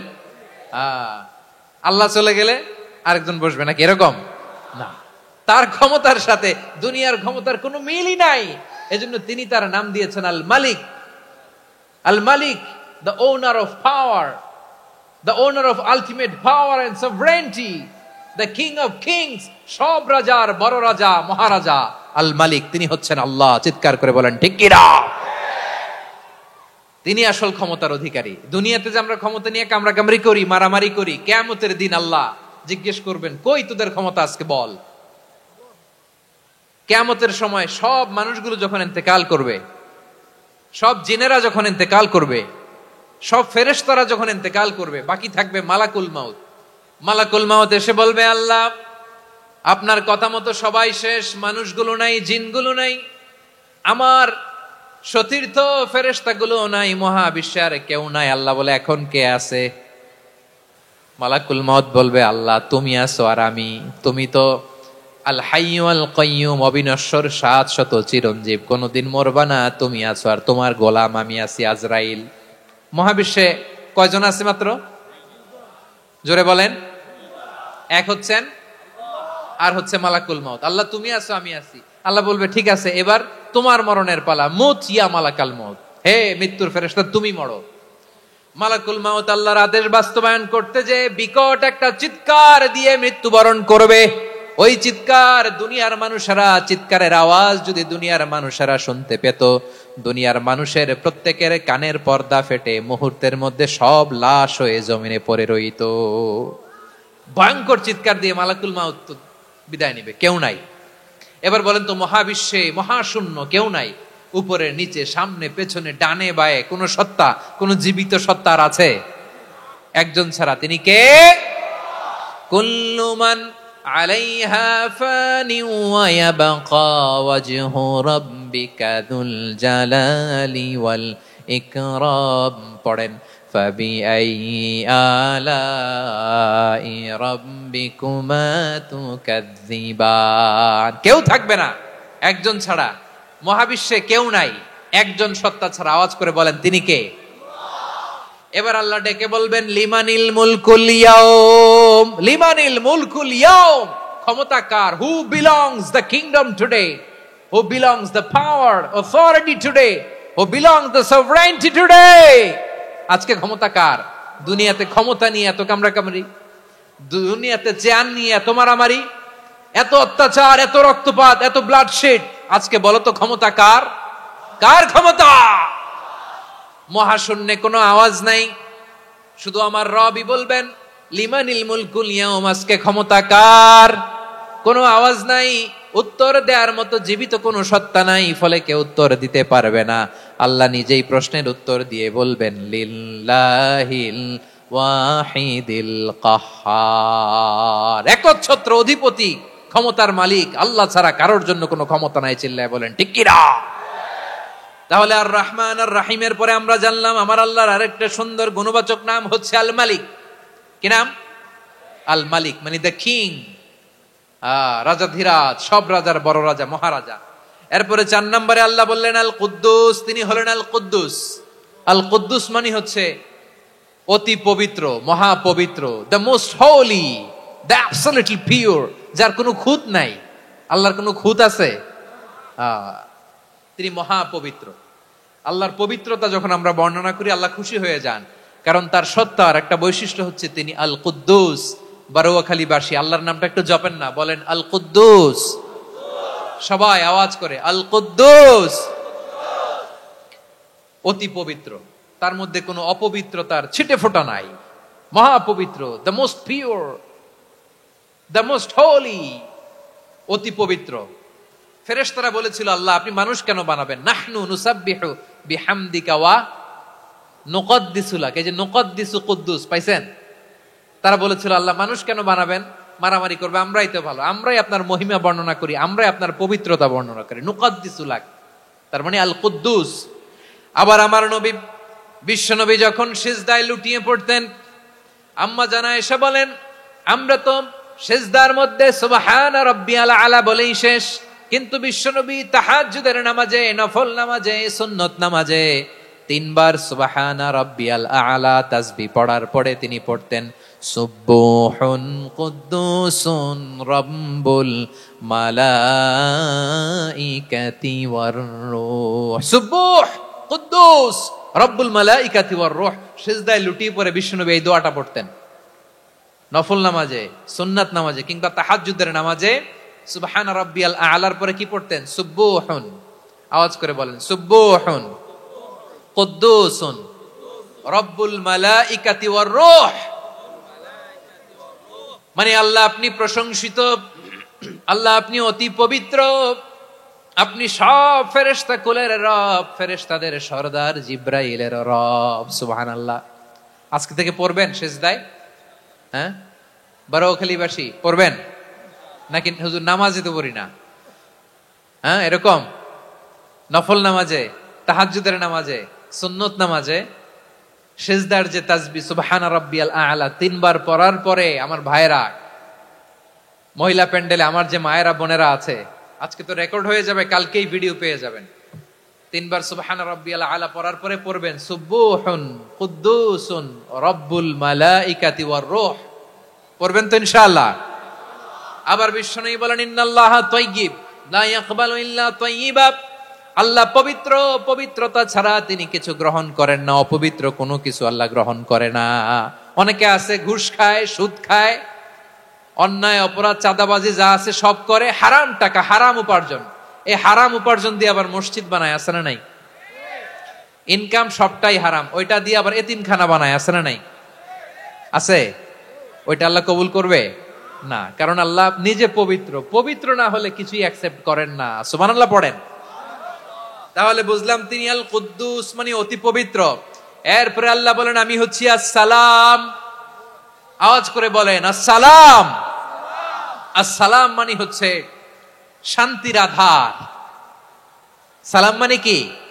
শান্তির আধার, যার কাছ থেকে শান্তি আসে। দ্য সোর্স অফ পিস, তিনি শান্তির আধার। এজন্য আমরা একে অপরের সাথে দেখা হলে কি বলি? সালাম। কি বলি? সালাম সালাম হাজার সালাম সকল শহীদ স্মরণে আমার হৃদয় রেখে যেতে চাই তাদের স্মৃতির চরণে। সবাই বলেন সালাম সালাম হাজার সালাম সকল শহীদ স্মরণে আমার হৃদয় রেখে যেতে চাই তাদের স্মৃতির চরণে। পড়েন আমিন। আমরা সকল ভাষা শহীদ, সকল মুক্তিযোদ্ধা, তাদের জন্য দোয়া করি এবং 24-এর ছাত্র নাগরিক অভ্যুত্থানে যারা শাহাদাতের সর্বোচ্চ নাজরানা পেশ করে এই নতুন ভোরের বাংলাদেশ আমাদেরকে উপহার দিয়েছে, তাদের জন্য আল্লাহর কাছে দোয়া করি। সবাই বলেন আমিন। আমার প্রিয় বারোয়াখালীবাসী, আপনারা কি ক্লান্ত হয়ে গেছেন? কষ্ট হচ্ছে?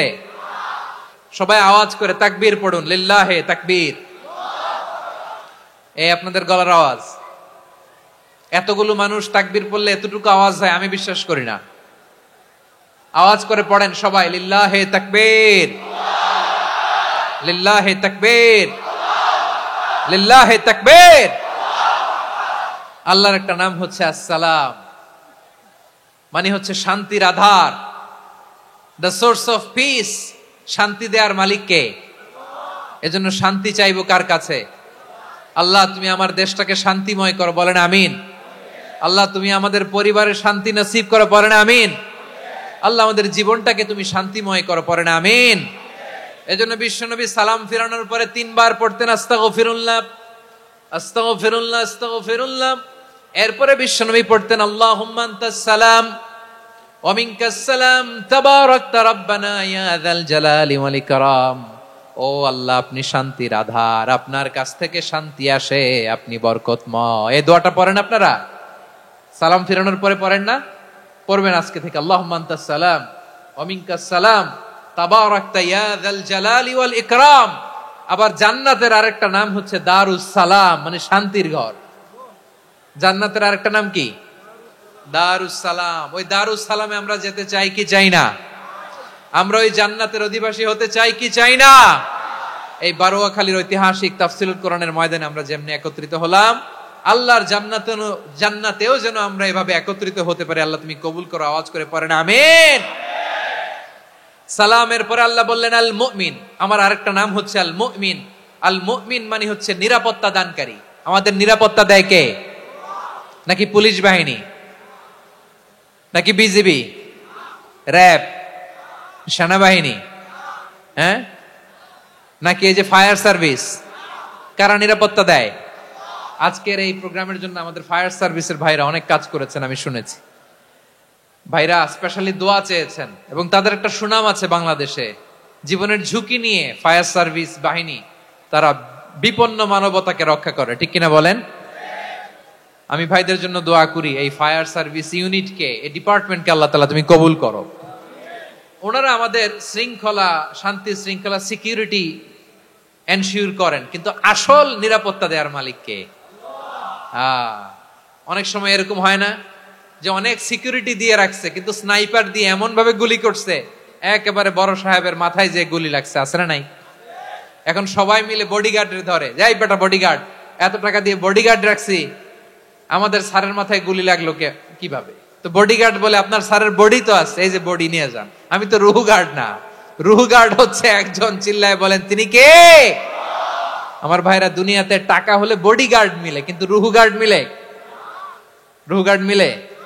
যে আমি 10 লক্ষ টাকা দিব, রুহু গার্ড লাগবে, আমার রুহু কেউ চিনে নিতে পারবো না, এরকম পাওয়া যায়? কি পাওয়া যায়? হ্যাঁ, বডিগার্ড পাওয়া যায়, রুহু গার্ড পাওয়া যায় না। ওই রুহের নিরাপত্তা দেয় কে? আল মুমিন, দ্য প্রোভাইডার অফ সিকিউরিটি। তিনি নিরাপত্তা দেয় তার নেককার বান্দাদেরকে, দুনিয়াতে নিরাপত্তা দেয়, আখিরাতেও নিরাপত্তা দেয়, ঠিক কি না? আবার আল্লাহ বললেন, আল্লাযী আত'আমাহুম মিন জু'ইন ওয়া আমানাহুম মিন খাউফ।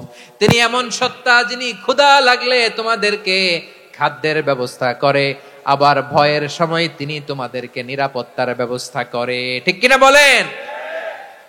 দিও তৃষ্ণা পেলে ঠান্ডা পানি, ক্ষুধা পেলে লবণ ভাত, আল্লাহ এই গরিবের শোনো শোনো মোনাজাত, আল্লাহ এই গরিবের শোনো শোনো মোনাজাত, আল্লাহ এই গরিবের। দিও তৃষ্ণা পেলে ঠান্ডা পানি, ক্ষুধা পেলে লবণ ভাত, আল্লাহ এই গরিবের। পড়ে না আমিন? আমরা যখন বিপদে পড়ি নিরাপত্তা দেয় কে? সাগরের তুফানের ভেতরে পড়ে যখন আল্লাহর কাছে ফরিয়াদ করি আমাদেরকে বাঁচায় কে?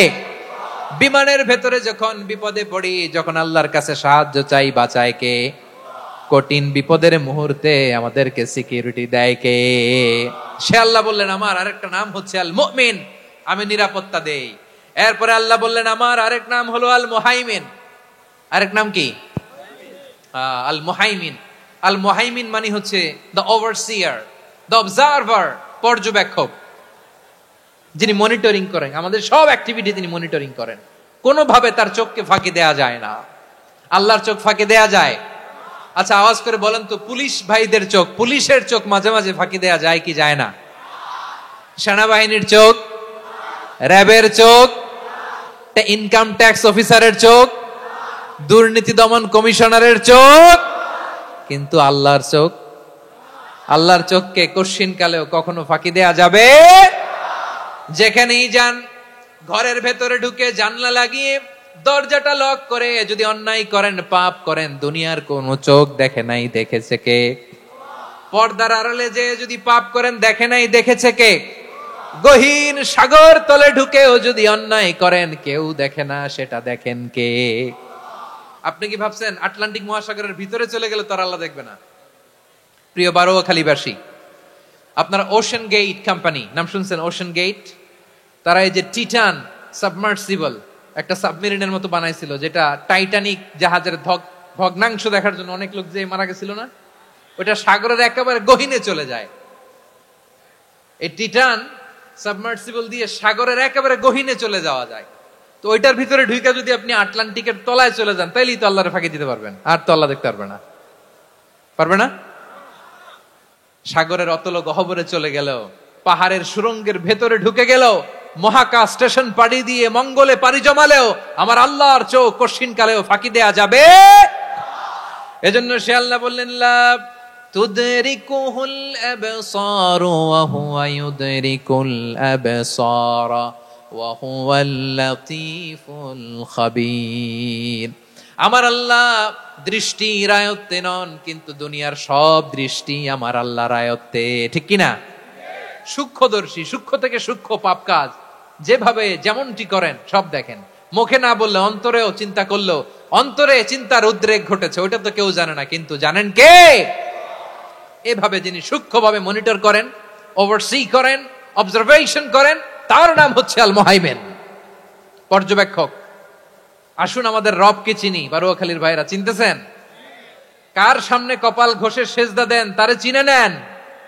কার সামনে ফরিয়াদের দুই হাত উঠে কাঁদেন, দুই হাত তুলে রোনাজারি করেন, তাকে জেনে নেন।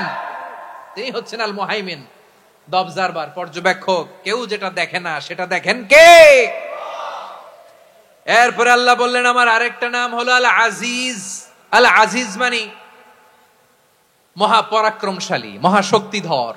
আল আজিজ, দ্য অলমাইটি, দ্য অলমাইটি, মহাশক্তিধর, মহাপরাক্রমশালী, যার মোকাবেলায় কেউ টিকতে পারে না, যার সিদ্ধান্তের সামনে কেউ বাধা হয়ে দাঁড়াতে পারে না, যার ক্ষমতার সামনে পৃথিবীর সব ক্ষমতা নস্যি, তুচ্ছ, নগণ্য, অসহায়, তার নাম হচ্ছে আল আজিজ। সুবহানাল্লাহ পড়বেন না? আল আজিজ, মহাপরাক্রমশালী, ক্ষমতাধর, শক্তিধর, দ্য অলমাইটি, যার ক্ষমতার মোকাবেলায় কেউ দাঁড়াতে পারে না, যার সিদ্ধান্তের সামনে কেউ বাধা হয়ে টিকতে পারে না, যার শক্তির সামনে সবাই অসহায়, দুর্বল। সুবহানাল্লাহ, তিনি হচ্ছেন আল আজিজ। আল্লাহ বলেন আল্লাযী খালাকাল মাউতা ওয়াল হায়াতা লিয়াবলুয়াকুম আইয়ুকুম আহসানু আমালা ওয়া হুয়াল আজিজুল গফুর। তিনি এমন সত্তা যিনি জীবন তৈরি করেছেন, মরণ তৈরি করেছেন, যাতে করে পরীক্ষা নিতে পারেন তোমরা কে কর্মে সেরা। তিনি হলেন আল আজিজ আল গফুর। তিনি ক্ষমাশীল, আবার তিনি শক্তিধর। তার শক্তির সামনে কেউ টিকতে পারে?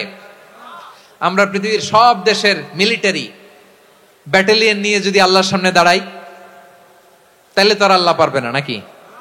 হ্যাঁ, পৃথিবীর সবচাইতে শক্তিশালী সেনাবাহিনী কোন দেশের জানেন?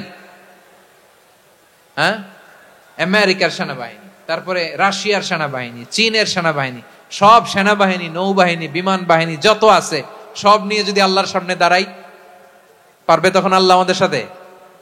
হ্যাঁ, তার সামনে কোনো ক্ষমতা টিকতে পারে না, তার সামনে কেউ বাধা হয়ে দাঁড়াতে পারে না, তার সামনে গোটা বিশ্ব মুখ থুবড়ে থাকে, অসহায়। তার নাম হচ্ছে আল আজিজ। চিল্লায় পড়েন সুবহানাল্লাহ। এরপরে আল্লাহ বললেন আমি হলাম আল জব্বার। জব্বার মানে দুর্দন্ত, প্রতাপশালী, দ্য ডমিনেন্ট, যিনি সবাইকে বশ মানাতে পারেন, সবাইকে অনুগত করতে পারেন, যিনি সবাইকে পূর্ণ নিয়ন্ত্রণ করতে পারেন, তার নাম হচ্ছে আল জব্বার। আল্লাহ বলেন হুয়াল কাহিরু ফাওকা ইবাদিহি ওয়া হুয়াল হাকীমুল খাবীর। কাহিরু ফাওকা ইবাদি, তিনি বান্দাদের উপর কাহের, একচ্ছত্র নিয়ন্ত্রণকারী। তিনি যেমন চান তেমন ভাবে বশ মানাতে পারেন সবাইকে। তিনি হচ্ছেন আল জব্বার। তিনি কি? বিশ্বনবী ফরমান ইয়াখুদুল জব্বারু ইয়াউমাল কিয়ামাতি সামাওয়াতিহি ওয়া আরদাহু বিয়াদিহি। রব্বুল আলামিন কিয়ামতের দিন 7 আসমান 7 জমিন হাতের মুঠোয় নিয়ে এরকম ধরবেন। সুবহানাল্লাহ পড়েন। 7 আকাশ 7 জমিন আল্লাহর হাতের মুঠোয়। আমি যেরকম হাতের মুঠা করছি এরকম নাকি? না, যেমনটি আল্লাহর শানে খাটে ঠিক তেমন। সুবহানাল্লাহ বলেন। আল্লাহর সাথে কারো তুলনা হয়? তাহলে বলেন তো আল্লাহ দেখতে কার মতো?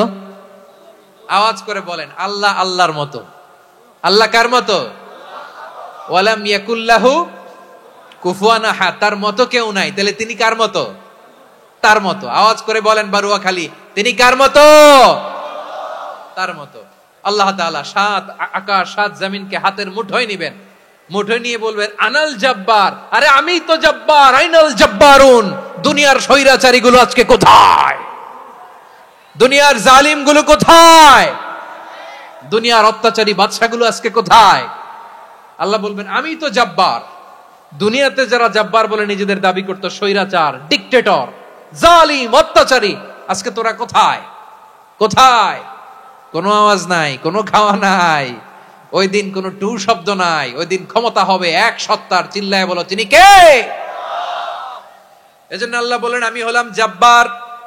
এরপরে আল্লাহ বললেন আমি হলাম মুতাকাব্বির। মুতাকাব্বির মানে হচ্ছে দ্য সুপিরিয়র, সুপিরিয়র, যার চেয়ে বড় কেউ নাই, তিনি সবচেয়ে বড়। এজন্য নামাজে প্রত্যেক রুকুতে সেজদায় আমরা সবাই বলি আল্লাহ আপনি সবচেয়ে বড়, ইউ আর দ্য গ্রেটেস্ট। আমরা বলি আল্লাহু আকবার। আমরা কি বলি? আওয়াজ করে বলেন, আমরা কি বলি? কি বলে নামাজ শুরু করি বলেন তো? আওয়াজ করে সবাই পড়েন আল্লাহু আকবার। মানে আল্লাহ সবচেয়ে বড়। আল্লাহু আকবার মানে কি? আল্লাহ সবচেয়ে মহান, সবচেয়ে বড়। বলেন তো আল্লাহর চাইতে বড় কোন সত্তা এই মহাবিশ্বে দ্বিতীয় কেউ আছে? এজন্য আল্লাহ বলেন আমি হলাম আল মুতাকাব্বির, প্রকৃত গর্ব অহংকারের মালিক। আসল গর্ব, বীরত্ব, অহংকারের মালিক কে? আল্লাহ ছাড়া আর কারো অহংকার সাজে না। আমাদের অহংকার সাজে? অহংকার সাজে না। আল্লাহ বলে আল কিবরিয়া ও রিদাই, অহংকার আমি আল্লাহর চাদর। ওয়াল আযামাতু ইজারি, বড়ত্ব আমি আল্লাহর লুঙ্গি। যে অহংকার করে ওই বেয়াদব কেমন যেন আমি আল্লাহর চাদর ধরে টান মারে। আর যে আমি আল্লাহর চাদর ধরে টান মারার স্পর্ধা করে, আলকাইতুহু ফিন্নার ফালা উবালি, ওরে আমি জাহান্নামে নিক্ষেপ করব, আই ডোন্ট কেয়ার, ওরে আমি জাহান্নামে ফেলি। কারণ অহংকার এটা মানুষের সাজে না, এটা সাজে কার? তিনি হচ্ছেন আল মুতাকাব্বির। আল্লাহ ডেকে বলে গোলাম কেমন করে তোর বরত্ব সাজে, অহংকার সাজে? হাল আতা আলাল ইনসানি হিনুম মিনাদ দাহরি লাম ইয়াকুন শাইআম মাযকুরা। মানুষের এমন একটা সময় ছিল, সে মানুষের উল্লেখ করার মতো তার জীবনে কিছুই ছিল না। আমাদের জীবনে একটা সময় ছিল উল্লেখ করার মতো আমরা কিছুই ছিলাম না। বলেন তো আমাদের মায়ের পেটে যখন আমরা ছিলাম, প্রথম আমাদের সাইজ এত ছোট ছিল, এক ফোঁটা পানি, নাপাক পানি, মাইক্রোস্কোপ দিয়েও তো আপনার হদিস খুঁজে পাওয়া যায় না। তা আপনার অহংকার আসে কোত্থেকে? আপনার বাবার পিঠ থেকে যখন মায়ের জরায়ুর ভেতরে যে আপনি পড়লেন, আপনি এত তুচ্ছ, আমরা এত তুচ্ছ নগণ্য ছিলাম, মাইক্রোস্কোপ দিয়েও আমাকে খুঁজে পাওয়া যায় না, সেই আমি অহংকার করি। মায়ের পেটে 8 মাস 9 মাস তিলে তিলে আমাকে বড় হওয়ার তৌফিক দিলেন কে? দুনিয়াতে আসার পরে হায়রে দাঁত নাই, হাড্ডি চাবাইতে পারি না, ঠিক কিনা? আচ্ছা বারুখালীবাসী, আপনাদের ঘরে যাদের 6 মাস 4 মাসের বাচ্চা আছে, ওরা গরুর হাড্ডি খাইতে পারে? হ্যাঁ। তারপর হাঁসের হাড্ডি, মুরগির হাড্ডি চাবাতে তো খুব ভালো লাগে, তো এগুলো চাবাতে পারে? কি দুর্বল দেখছেন, ও কিছু খাইতেও পারে না। ওরে দুধ দিয়ে, তারপরে ওকে আপনার ডাল দিয়ে, সবজি দিয়ে একটা মিক্স খিচুড়ি বানাইতে হয়, এটারও আবার ব্লেন্ডার করতে হয়। এদিক দিয়ে দিলে বাচ্চার এদিক দিয়ে পড়ে, এ নাকি আবার অহংকার করবে। বড় হওয়ার পরে অসুস্থ হলে মানুষের চেহারা ফ্যাকাশে হয়ে যায়, আইসিইউতে যে আল্লাহ আমারে বাঁচাও, এতদিন কইতে আমি ক্ষমতার মালিক, এতদিন কি কইছে? আমি ক্ষমতার মালিক। আইসিইউর বেডে কি বলে? আল্লাহ আমারে বাঁচাও। দেখছেন ক্ষমতা? এই তো মানুষের ক্ষমতা, এই তো ক্ষমতা। আর বয়স যখন 70-80, লাঠি ছাড়া যার জীবন চলে না। পিঠটা আগে ছিল এরকম, এখন বাঁকা হয়ে গেছে। এ করে অহংকার, এ করে বড়ত্বের গর্ব আর বড়াই। আল্লাহ বলে মানুষের জন্য অহংকার সাজে না, বড়ত্ব মানুষের মানায় না, দাম্ভিকতা মানুষের মানায় না।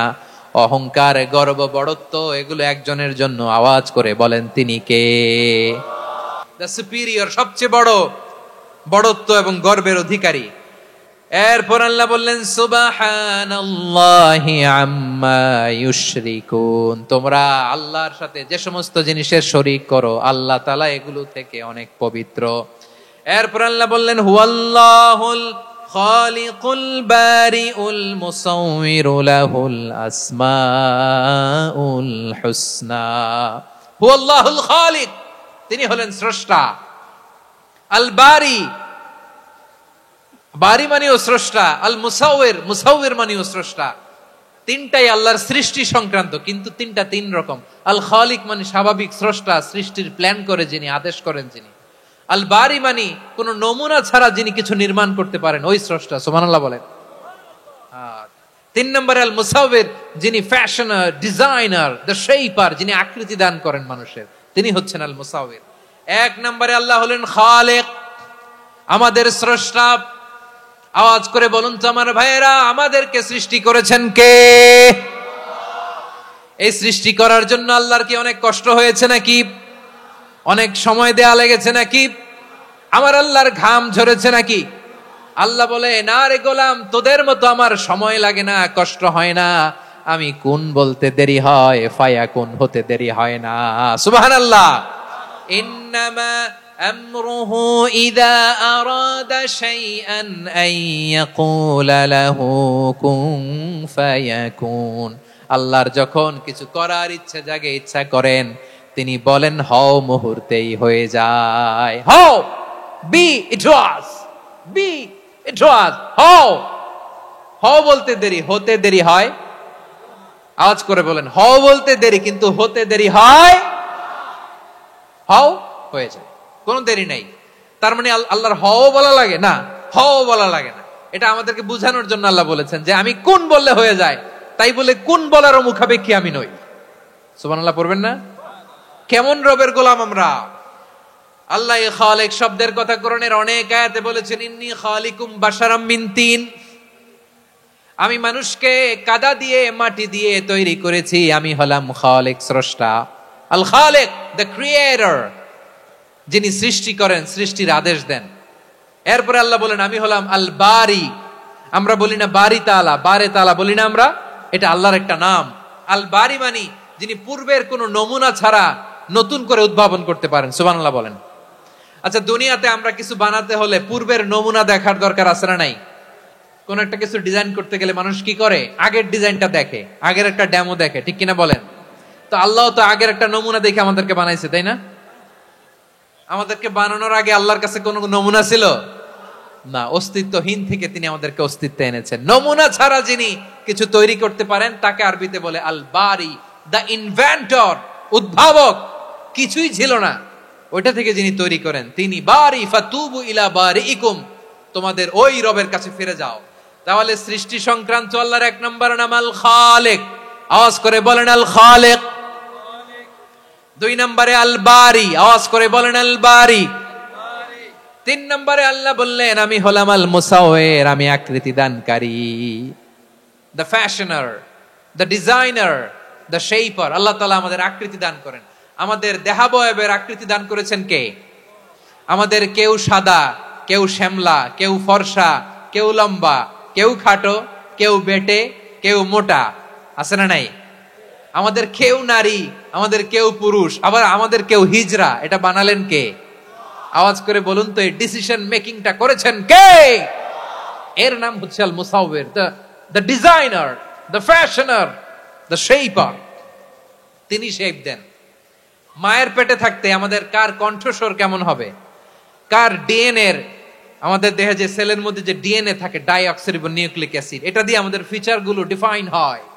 এটা কার কণ্ঠ কেমন, কার চেহারা কেমন, কার স্কিন কালার কেমন, এটা ডিসাইড করেছেন কে? আওয়াজ করে বলেন কে? সে আল্লাহ বলছেন হুয়াল্লাযী ইউসাউইরুকুম ফিল আরহামি কাইফা ইয়াশা লা ইলাহা ইল্লা হুয়াল আজিজুল হাকীম। তিনি এমন সত্তা যিনি মায়ের পেটে থাকতেই তোমাদের চেহারার আকৃতি দিয়েছেন, যেমন চেয়েছেন তেমন দিয়েছেন। তিনি কে? আপনার চেহারার ডিজাইন করছে কে? আমারটা ডিজাইন করছে কে? নাকি আমরা করছি? এই ক্ষমতা আল্লাহ আমাদের হাতে দিছে, নিজের হাতে রেখে দিছে। সুবহানাল্লাহ পড়েন। আবার সূরা ইনফিতার আল্লাহ বলছেন আল্লাযী খালাকাকা ফাসাওয়াকা ফাআদালাকা ফি আইয়ি সূরাতিম মা শাআ রাক্কাবাক। তিনি এমন সত্তা যিনি তোমাদের সৃষ্টি করেছেন, এই সৃষ্টিকে সুবিন্যস্ত করেছেন, সুষম করেছেন, যেমন চেয়েছেন তেমন আকৃতিতে তোমাদেরকে তিনি দুনিয়ায় পাঠিয়েছেন। সুবহানাল্লাহ। তাহলে আকৃতি দান করেন কে? আল্লাহর এই নামটা হচ্ছে আল মুসাওয়ির, মানে আকৃতি দানকারী। প্রিয় ভাইয়েরা, আকৃতি দেওয়া আমাদের কাজ না, আকৃতি দেন আল্লাহ। এজন্য কারো আকৃতি নিয়ে কখনো বাজে মন্তব্য করা যাবে?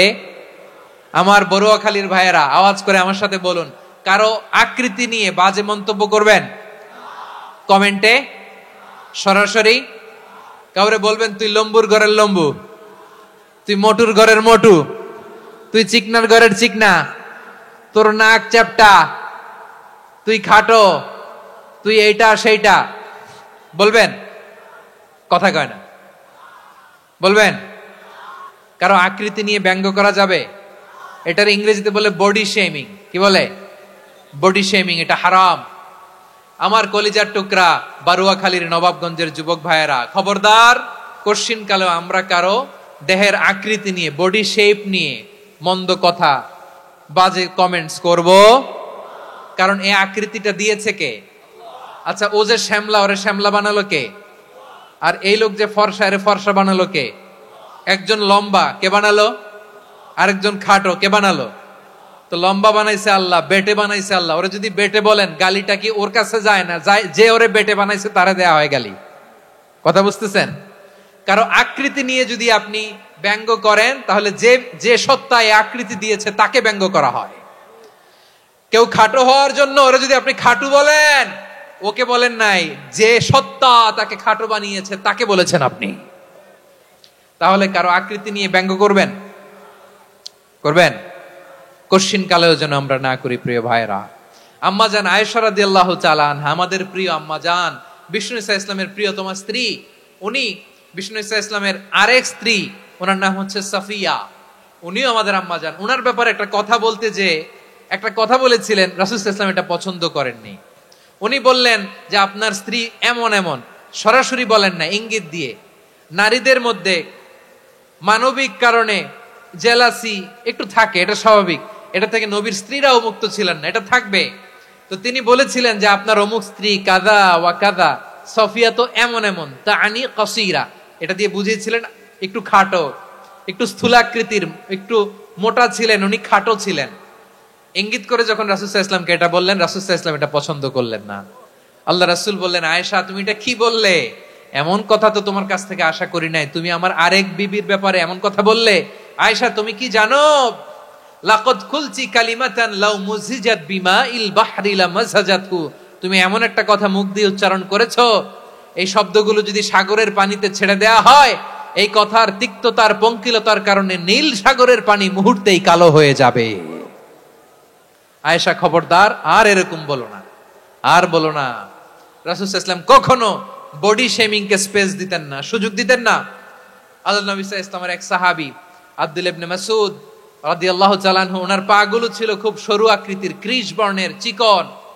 উনি আরাক নামে এক গাছের উপরে উঠেছেন, ডাল ভাঙবেন, ডালা ভেঙে কি করবেন? মেসওয়াক করবেন।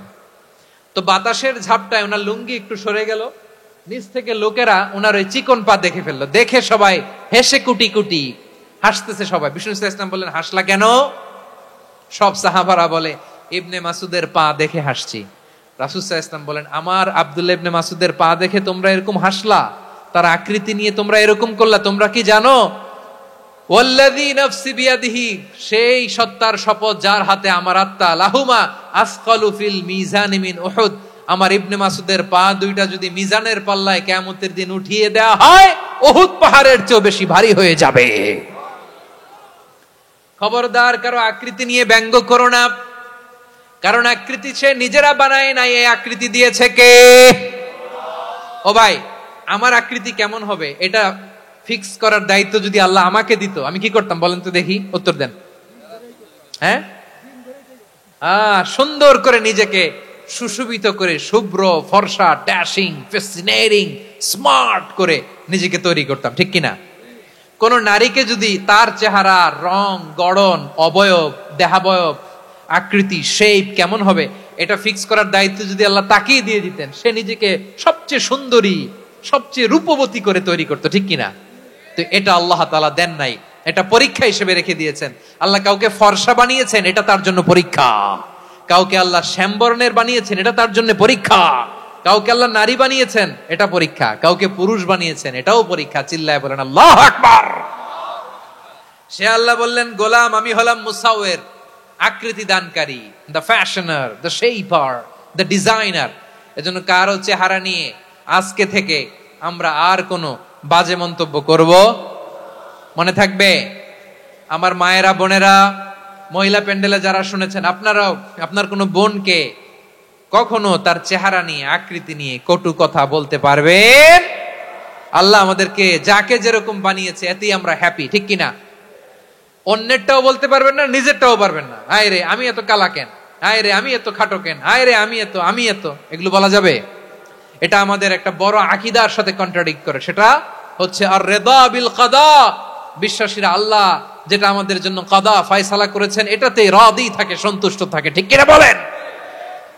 আর যদি আপনি কমপ্লেইন করেন তাহলে আপনার অসন্তোষ আপনি প্রকাশ করলেন। নারী হয়ে আপনি খুশি হবেন, আপনি পুরুষ তো এতেই খুশি হবেন। তাহলে আমাদের আকৃতি দেয় কে? চিল্লায় বলেন। আমার শেপ কিরকম, নিজের শেপ নিয়ে কমপ্লেন করবেন? অন্যের বডি শেপ নিয়ে আর কোনোদিন বডি শেমিং করবেন? যদি করেন, গালিটা কি তাকে দেয়া হলো নাকি আমার রবকে দেয়া হলো? এরপর আল্লাহ বললেন লাহুল আসমাউল হুসনা, 14টা 13টা বলে ফেলছে আরেকটা। আল্লাহর এরকম অনেক সুন্দর সুন্দর নাম আছে। ইউসাব্বিহু লাহু মা ফিস সামাওয়াতি ওয়াল আরদি ওয়া হুয়াল আজিজুল হাকীম। আকাশ জমিনে যা কিছু আছে সব কিছু তাসবিহ পড়ে একজনের, তিনি কে? সাব্বাহা লিল্লাহি মা ফিস সামাওয়াতি ওয়াল আরদি ওয়া হুয়াল আজিজুল হাকীম। আকাশে জমিনে যেখানেই যেটা থাক না তাসবিহ পড়ে কার? জিকির করে কার? কিন্তু এই জিকিরের ভাষা আমরা বুঝি না। আপনারা কি জানেন এই যে মাউন্ট এভারেস্ট, এটাও জিকির করে কার? আমাদের বান্দরবানের যে চিম্বুক পাহাড় জিকির করে কার? আমাদের ময়মনসিংহের গারো পাহাড় জিকির করে কার? এই যে বারুয়াখালীর বিশাল বিশাল গাছগুলো, বৃক্ষরাজি, এগুলো জিকির করে কার? সাগরের অতল গহ্বরে মৎস্যকুল জিকির করে কার? আকাশে ভেসে বেড়ানো পাখিগুলো জিকির করে কার? পাখিরা যায় উড়ে যায় আকাশের ওই নীলিমায়, নদীরা যায় ছুটে যায় সাগরের ওই মোহনায়। পাখ পাখালি আর সাগরে নদী, পাখ পাখালি আর সাগরে নদী কার গুণগান গায়। আল্লাহু আল্লাহ আল্লাহু আল্লাহ আল্লাহর গুণগান গায়। সবাই পড়েন আল্লাহু আল্লাহ আল্লাহু আল্লাহ আল্লাহর গুণগান গায়। সুবহানাল্লাহ পড়েন। চোখে আমরা যা দেখি সব গুণগান গায় কার? এজন্য আল্লাহ বললেন ওয়া ইম মিন শাইইন ইল্লা ইউসাব্বিহু বিহামদিহি ওয়ালাকিন লা তাফকাহুনা তাসবিহাহুম। নবমণ্ডল ভূমণ্ডল আকাশে কিংবা জমিনে যেখানেই যেটা থাক না সব আল্লাহর তাসবিহ পড়ে, কিন্তু সে তাসবির ভাষা তোমরা বোঝো না। ঠিক কিনা? তাদেরও তাসবির ভাষা আছে। পাখিগুলো তাদের ভাষায় আল্লাহর জিকির করে, পাহাড় তাদের ভাষায় আল্লাহর জিকির করে, সাগরগুলো জলোচ্ছ্বাসে ঢেউয়ের তালে তালে আল্লাহর জিকির করে। সুবহানাল্লাহ পড়েন। সে আল্লাহ বললেন ইউসাব্বিহু লাহু মা ফিস সামাওয়াতি ওয়াল আরদি, আকাশে যা আছে তাও আল্লাহর তাসবিহ পড়ে, জমিনে যা আছে তাও আল্লাহর তাসবিহ পড়ে। ওয়া হুয়াল আজিজুল হাকীম, তিনি হলেন আজিজ, মহাপরাক্রমশালী, প্রজ্ঞাময়। আল আজিজ এই ব্যাখ্যা আগে করেছি। আল হাকিম সর্বশেষ 14 নাম্বার আল্লাহ তাআলার গুণবাচক নামটি হচ্ছে আল হাকিম। আল হাকিম মানে হচ্ছে প্রজ্ঞাময়, the wise, the all wise. আল্লাহর সব কাজে প্রজ্ঞা আছে না নাই? আল্লাহর চিন্তা, আল্লাহর আদেশ, আল্লাহর সৃষ্টি সবকিছু প্রজ্ঞায় পরিপূর্ণ। সুবহানাল্লাহ। কারণ তিনি আল হাকিম। আরবিতে বলে ফি'লুল হাকিম লা ইয়াখলু আনিল হিকমা, হাকিমের কোনো কাজ হিকমত থেকে শূন্য নয়। আল্লাহ যাই বলে এর মধ্যে হিকমত আছে না নাই? আল্লাহর এই কোরআনের ভেতরেও হিকমত আছে না নাই? আল্লাহর কালামের প্রতিটি বাণী, প্রতিটি বাক্য, প্রতিটি শব্দের ভেতরে প্রজ্ঞা লুকিয়ে রেখেছে কে? আল্লাহর সৃষ্টির ভেতরেও প্রজ্ঞা আছে না নাই? অনেক কিছু আল্লাহ তৈরি করেছে, আমাদের মাথায় প্রশ্ন জাগে, হায় হায় এটা কেন আল্লাহ তৈরি করলো? এটার ভেতরেও রহস্য আছে না নাই? এজন্য বিশ্বাসীরা বলে রাব্বানা মা খালাকতা হাযা বাতিলান সুবহানাকা ফাকিনা আযাবান নার। ও আমাদের রব, এই জমিনে যা আমরা দেখি কোনো কিছুই তুমি এমনি এমনি সৃষ্টি করো নাই, তুমি আগুনের শাস্তি থেকে আমাদেরকে বাঁচাও। পড়ে না আমিন। সবকিছুর মধ্যে হিকমা আছে, এই কোরআনেও হিকমা আছে। আল্লাহ বলছেন ইয়াসিন ওয়াল কোরআনিল হাকিম, প্রজ্ঞাময় বিজ্ঞানময় কোরআনের শপথ। আল্লাহর সব কাজের ভেতরে হিকমা প্রজ্ঞা আছে না নাই? সে আল্লাহ বললেন, গোলাম সূরা হাশরের শেষ 3 আয়াতের ভেতরে আমি আল্লাহর 14টি গুণবাচক নাম উল্লেখ করে দিয়েছি। যখন জপতে মন চাইবে এই নামগুলো দিয়ে জপবি, যখন ফরিয়াদ করবি আমার এই নামগুলো দিয়ে আমি আল্লাহর কাছে ফরিয়াদ করবি। ঠিক কিনা বলেন? রাজি আছেন? এই যে আর রহমান, আর রাহিম, আল কুদ্দুস, আস সালাম, আল জব্বার, আল আজিজ, আল হাকিম, এই নামগুলো ধরে ধরে আল্লাহর ডাকতে রাজি আছেন? খেয়াল করবেন প্রিয় ভাইরা, দোয়া কবুলের কিছু শর্ত আছে। এর মধ্যে একটা শর্ত হচ্ছে আল্লাহর সুন্দর সুন্দর নামগুলো ধরে ধরে আল্লাহকে ডাকা, তাহলে ওই দোয়াগুলো আল্লাহ তাআলা কবুল করে। এই নামগুলো আরো বিশেষ করে বেশি করে জানার চেষ্টা করবেন, তাহলে আল্লাহর প্রতি অগাধ আস্থা, বিশ্বাস, ভালোবাসা আমাদের বাড়বে। এই যে 14টা নাম আল্লাহর পরিচয় আমরা ইন ডেপথ জেনেছি, আল্লাহর প্রতি আপনাদের আস্থা বেড়েছে না? আল্লাহর প্রতি আমাদের ভালোবাসা আরো প্রগাঢ় হয়েছে না? আমরা যখন ডাকবো তার নামেই ডাকবো, জিকির করব তার নামেই করব, ঠিক যেমনটি আল্লাহ শিখিয়েছেন। ঠিক কিনা বলেন? এবং এই নামগুলো থেকে আমাদের যে শিক্ষা, এই শিক্ষাগুলো আমরা আমাদের জীবনে বাস্তবায়ন করব। সব শেষ কথা বলি প্রিয় ভাইয়েরা, সব শেষ কথা বলি, এই যে আমাদের রবকে আমরা চিনলাম, একাগ্রভাবে এই রবের দিকে ঝুঁকে পড়েন, গোটা বিশ্ব আপনার দিকে ঝুঁকে পড়বে। আই রিপিট, আমি আবারও বলছি, আপনার রবের দিকে আপনি একনিষ্ঠভাবে ইখলাসের সাথে ঝুঁকে পড়ুন, তামাম দুনিয়া আপনার দিকে ঝুঁকে পড়বে। ঠিক কিনা বলেন? আল্লাহ তাআলা আমাদের সবাইকে কথাগুলো বোঝার ও আমল করার তৌফিক দান করুক। যে কথাগুলো বললাম, সর্বপ্রথম আল্লাহ তাআলা আমাকে এবং আপনাদের সবাইকে আমল করার তৌফিক দান করুক। হাযা মা ইনদি ওয়াল ইলমু ইনদাল্লাহ আলাইহি তাওয়াক্কালতু ওয়া ইলাইহি উনীব। সুবহানাকাল্লাহুম্মা বিহামদিকা আশহাদু আল্লা ইলাহা ইল্লা আনতা আস্তাগফিরুকা ওয়া আতুবু ইলাইক।